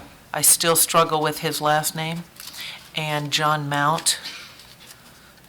How do you pronounce Monahan? Matthew's last name? Montahan? Montahan. Montahan. Montahan. Montahan. Thank you. All right, what's the pledge? And then, all right, so if this helps, I don't want to put you on the spot, but I guess that's exactly what I'm going to do, to see if I can help you all. Take a vote. All right, I'll start with Councilwoman McPherson.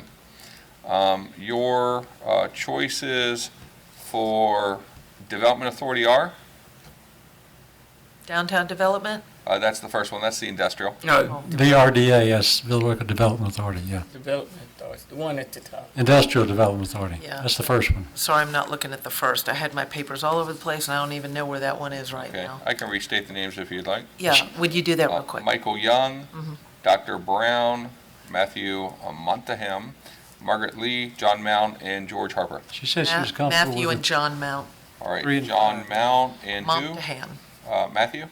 Matthew Okay, Montahan. Councilman Best, do you have a preference? Whoever the chairman decides he'd like to work with. It was actually the board, and they put forth John Mount and Matthew? That's Yep, fine. 3 and 5. Whatever the board decides. Okay. Shh. I go All along right. with the board, 3 Interim, and 5. you're going to go through that? Yep, All right, 3 and that 5. pretty much dictates it unless, yeah, that dictates it. That's a majority. Okay. All right, so, all right. For Downtown Development Authority, I'll go in reverse order. We'll start with you, Councilman Carter. Who's your preference for the Downtown Development Authority? I like 1 and 4. 1, that's Let's Mr. get Norton Mr. and Norton, Peabody. Carl Potty. Interim Mayor Marchman. 3 and 4. All right, that's Charlene Gilmore and Carl Peabody. Councilman Best? Whoever the committee chairman asks for. All right, I believe that was Michael Young and Carl Peabody. And Councilwoman McPherson. I don't have the paper with the numbers. The names are Um, Ken Norton, the- Michael Young, Charlene Gilmore, and Carl Peabody. 1 and 4. That's Ken Norton and, all right, so there's definitely a consensus on Mr. Peabody. Everyone else has 1 vote. So it looks like you all will need to do a discussion on Norton, Young, and Gilmore. Wait a minute, she did 1, I did 1. Well, hold it. Oh, well, I'm sorry, there's, yes. Thank you for catching that. God bless you. All right, so there's 2 votes for Ken Norton, still don't have a majority, and then I have 1 for Michael Young and 1 for Charlene Gilmore. Councilman Best and Interim Mayor Marchman, would you either like to change or do you want to stay with your current? I'm gonna stay with mine. Okay. I think the committee person should be able to tell who they want to work with, or the committee either. All right, so now I'm going to then defer to our city attorney since we had this long diatribe on majorities. We have 1 guy anyway. I have 2 votes for, and then I have 2 split votes. So I technically don't have a majority. You have a I plurality. have exactly. A plurality. So the council, maybe the recommendation of the council is go ahead and take some more time between now and Tuesday for that appointment? I think that would be the best idea, is just let everybody think about that one open position till Tuesday. Okay, so Carl Peabody sounds, do you want to go ahead then and make a motion? See if the interim mayor wants to entertain a motion to go ahead and appoint Matthew Montahan and John Mount to the Development Authority and Carl Peabody to the Downtown Development Authority, and that'll leave 1 spot open for Tuesday.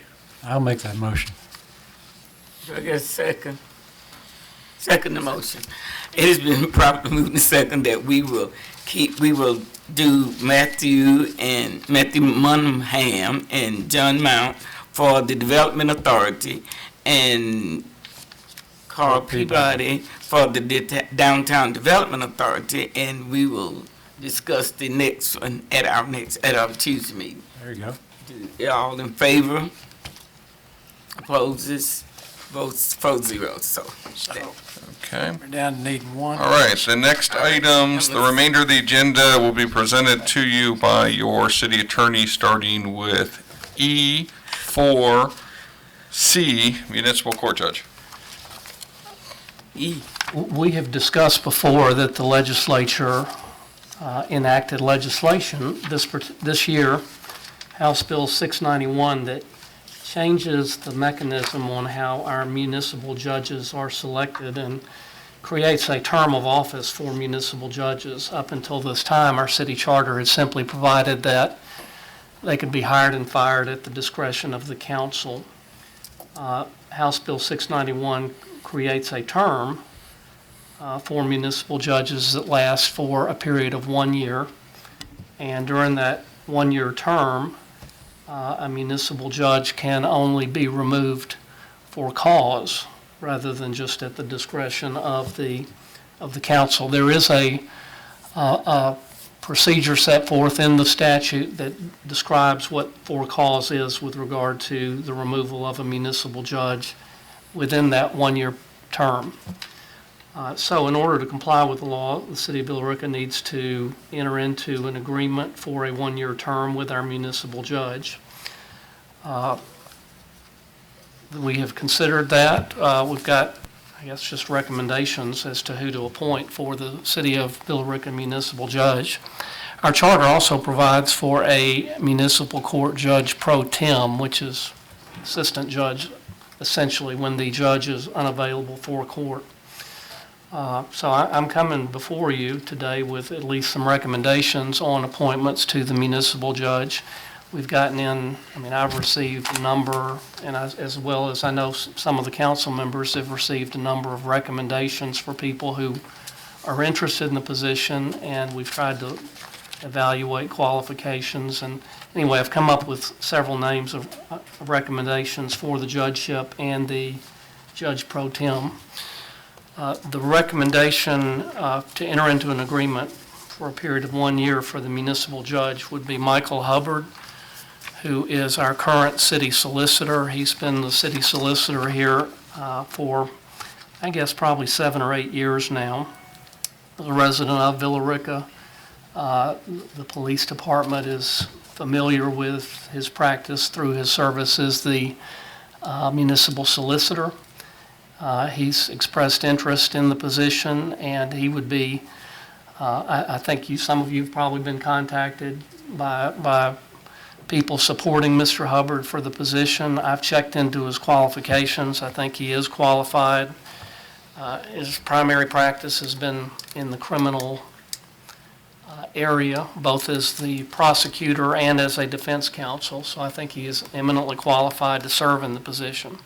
He has never served, so far as I know, as a judge before, so it will be the first time that he is serving in that capacity, but based on everybody I've talked to, I think he would be competent and capable of fulfilling that position. I have provided a proposed resolution that would select him to be the municipal judge for that term of 1 year. You do have the right, at the end of a term to change judges if you choose to, but you don't have the discretion to simply make a change next week just because you want to. The second position, again, is one we've not had for a judge pro tem, although our charter requires for it. The recommendation for that position is Lee Smith, who is currently an associate judge in Douglasville and currently the city judge in Carrollton. Lee has been the city judge in Carrollton for about 20 years now.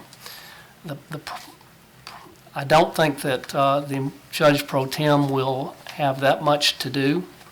They're only going to be filling in when our judge is not here.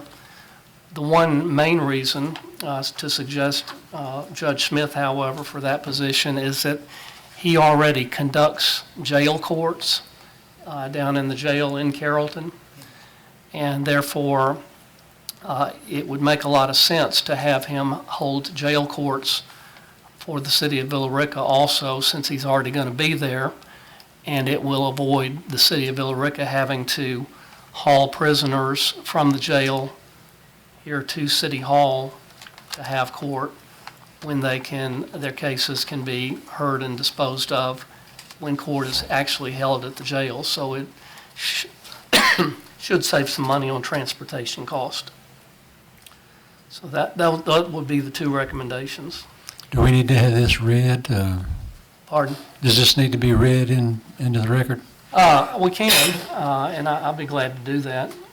The resolution is whereas the Georgia General Assembly passed House Bill 691 in the 2016 session of the legislature, and whereas House Bill 691 was signed into law by Governor Nathan Deal, and whereas the City Council of the City of Billerica does desire to appoint a municipal judge and municipal judge pro tem pursuant to the Charter of Billerica, and whereas the appointment of said judge and judge pro tem is made for a period beginning July 1, 2016, and continuing until June 30, 2017, in accordance with the terms and provisions of House Bill 691, Now therefore be it hereby resolved that Michael Hubbard be appointed municipal judge for the city of Villa Rica pursuant to the provisions of House Bill 691, and that Lee Smith be appointed judge pro tem of the city of Villa Rica pursuant to the provisions of House Bill 691.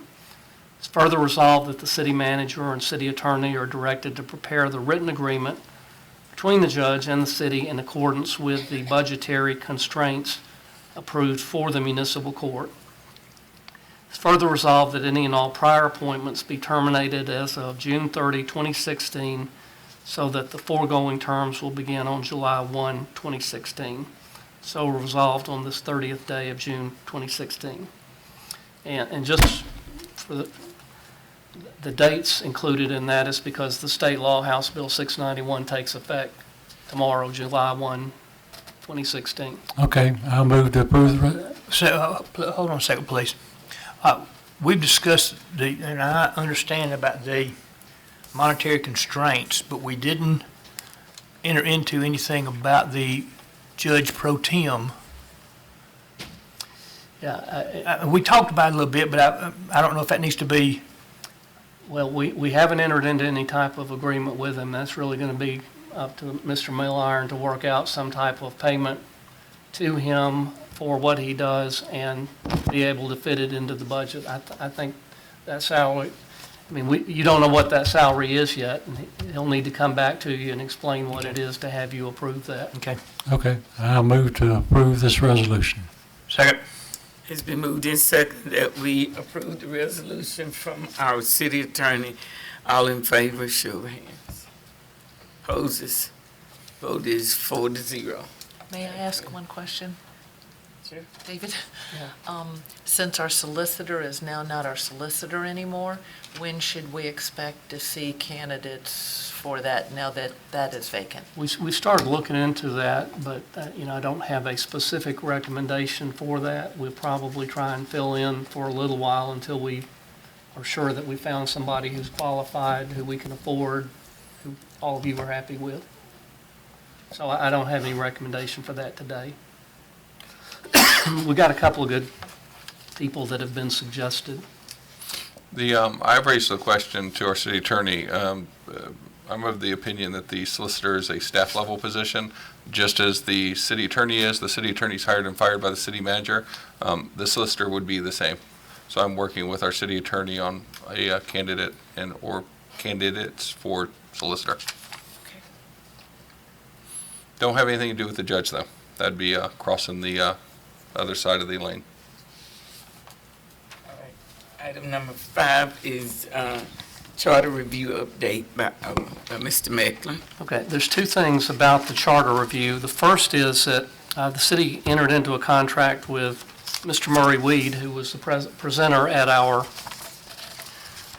training conference not too long ago, and Mr. Weed has prepared a review of our existing charter, and he has sent to us a report just recently that has about 45 bullet points of suggestions that he is making for us, not necessarily to change all of them, but to at least review them to determine whether or not we continue to be satisfied with the charter in that regard.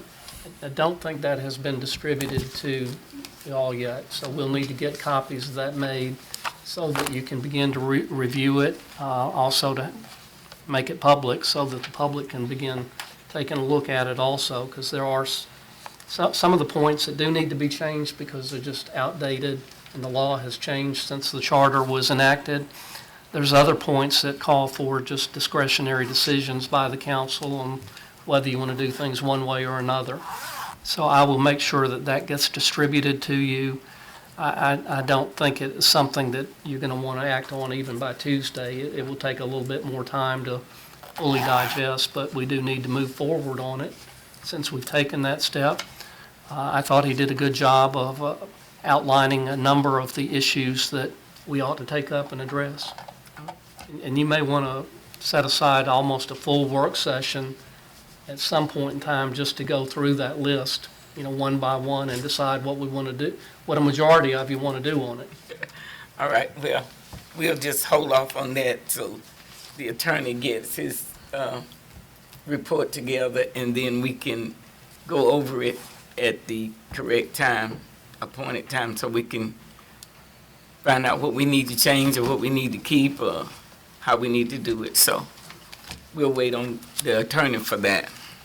The second issue as it relates to the charter is that we presented at essentially a first reading at our last meeting, an amendment to, a home rule amendment to the city charter to better define what the status of the mayor pro tem is in Villa Rica, and also to assist us in dealing with our current status of having, as of tomorrow, I guess, 4 members of the city council while we are awaiting a special election in November.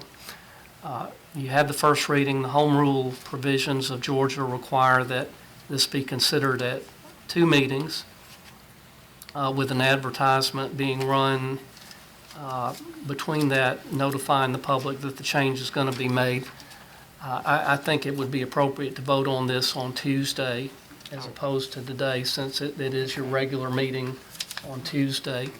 I need to get the publisher's affidavit to make sure that it has been properly advertised for you to vote on it. But I mean, you're aware of it. I haven't received any outcry from anyone nor any questions about it. It seems to be fairly self-explanatory that we are creating a position of interim mayor when we are truly without a mayor, and also lining up a line of succession after that to have a new mayor pro tem. So it's just codifying the way that we're currently acting. So does that also apply to the council member for to fill Mr. Williamson's spot? Well, yes. I mean, it will become your current, as of today, right now, you are serving as the mayor pro tem. Yeah. As of tomorrow, you will become the interim mayor. No, but I mean to fill that position as a council member for Ward 5. That's going to be filled by a special election. Y'all have already called for a special election to fill. Just like the mayor is going to be The filled mayor's in the same position, election. and Ward 4 will be Yeah. qualifying us in about two weeks. Okay, and- all right. and, That's what the election's in November. unsure of. Okay. All right. Okay. That If looks, anything else, do I hear a motion? wait a minute, we got a consent agenda thing here. Okay. Yeah, you all pretty much took action on everything, and those that you did not take action on we interpreted as you didn't want to until Tuesday. I can go down the list if you want of the things that you didn't, but I think I wrote Tuesday on some of these things. I will advise the council there will be the following additions to the next agenda, so that because that is your true normal regular meeting. From Parks and Rec and Leisure Services, there will be a request to be able to have beer and wine sales at the next city event, which I think is in August. And then we will also be adding the selection of the mayor pro tem. So because by then you'll be in the next meeting cycle. Was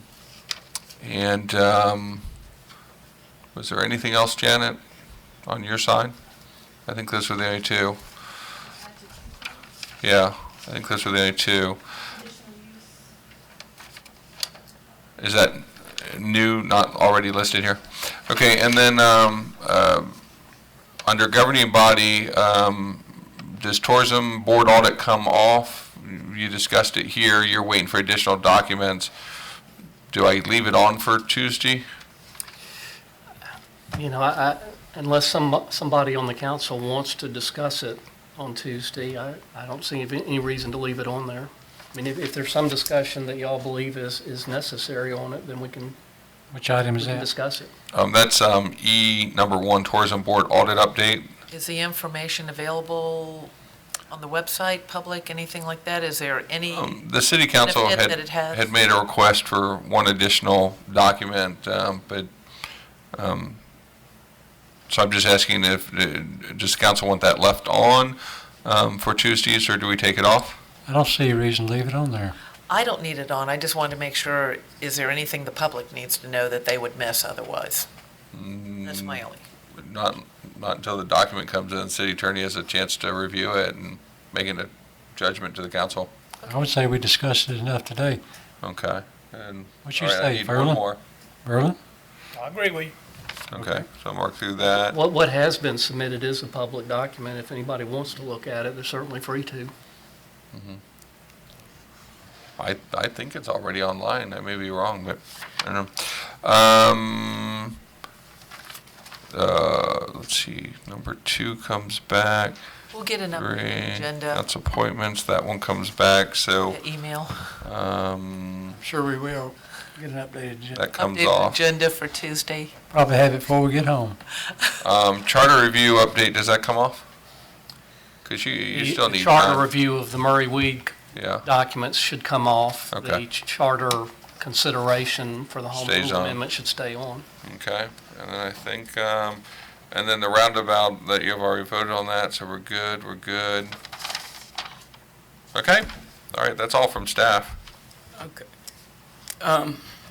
One question. On Tuesday, do we need to elect Mayor Pro Tem? It's Okay. Tuesday, yeah. All right. Yep. It'll be added to the agenda, he said. I say you stay here for an hour and filibuster. Anybody want to sit down here in front?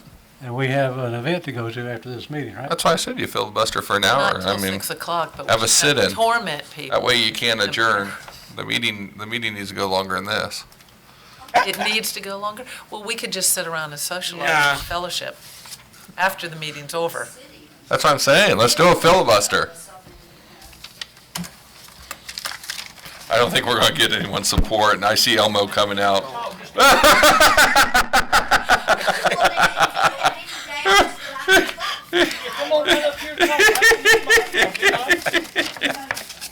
Okay, I will move to adjourn. Second. All right, it has been properly moved and seconded that we adjourn. All in favor, show of hands. How about you, Leslie? You want to Yes, adjourn? you want to stay on? Oh, no, I don't. Oh, you want to stick around? You want to stay here? No. All right, see y'all Tuesday.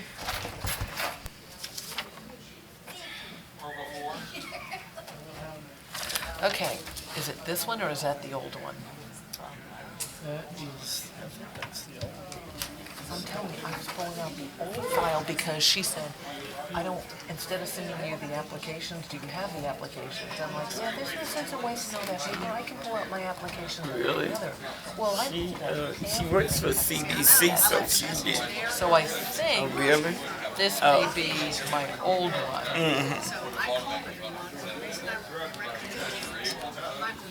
Worst comes to worst. But see, I don't know any of them. No, I mean, I know Yeah, Charlene, and I but did I don't know. put Harper in there. I was looking over, see, now he has, Ken Norton was because I feel like we need someone here late just to try and again build that cohesion between the parts. That's why, I mean, I don't know anything, but that was how I made this. I talked to Michael Young, he's very pro RSVP because of folks at work. And that was the big question I asked when I called my concern about Carl Peabody was that he works pretty darn hard on Main Street. But he said he and Chris Pike talked about that, and he felt like he could handle it. Do more. Yeah. Yeah, I mean, I couldn't recommend her to the DDA when she didn't know. Yeah, well, that's understandable. That's why. Yeah, add some new blood and stuff.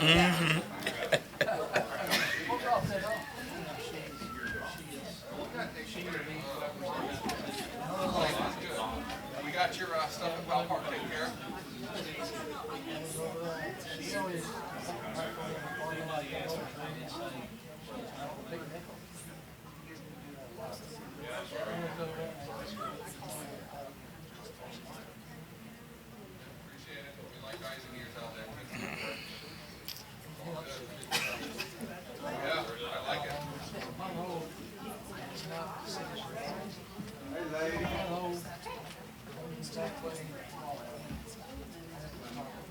Private.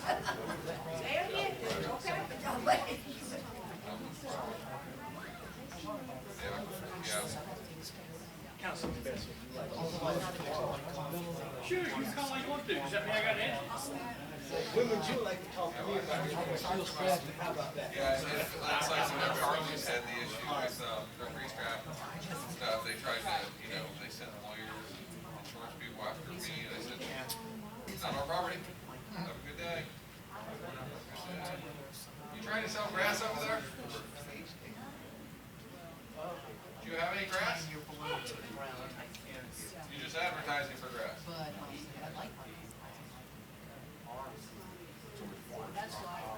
Georgia, my employees turn grass into milk and leather. Do your employees have superpowers?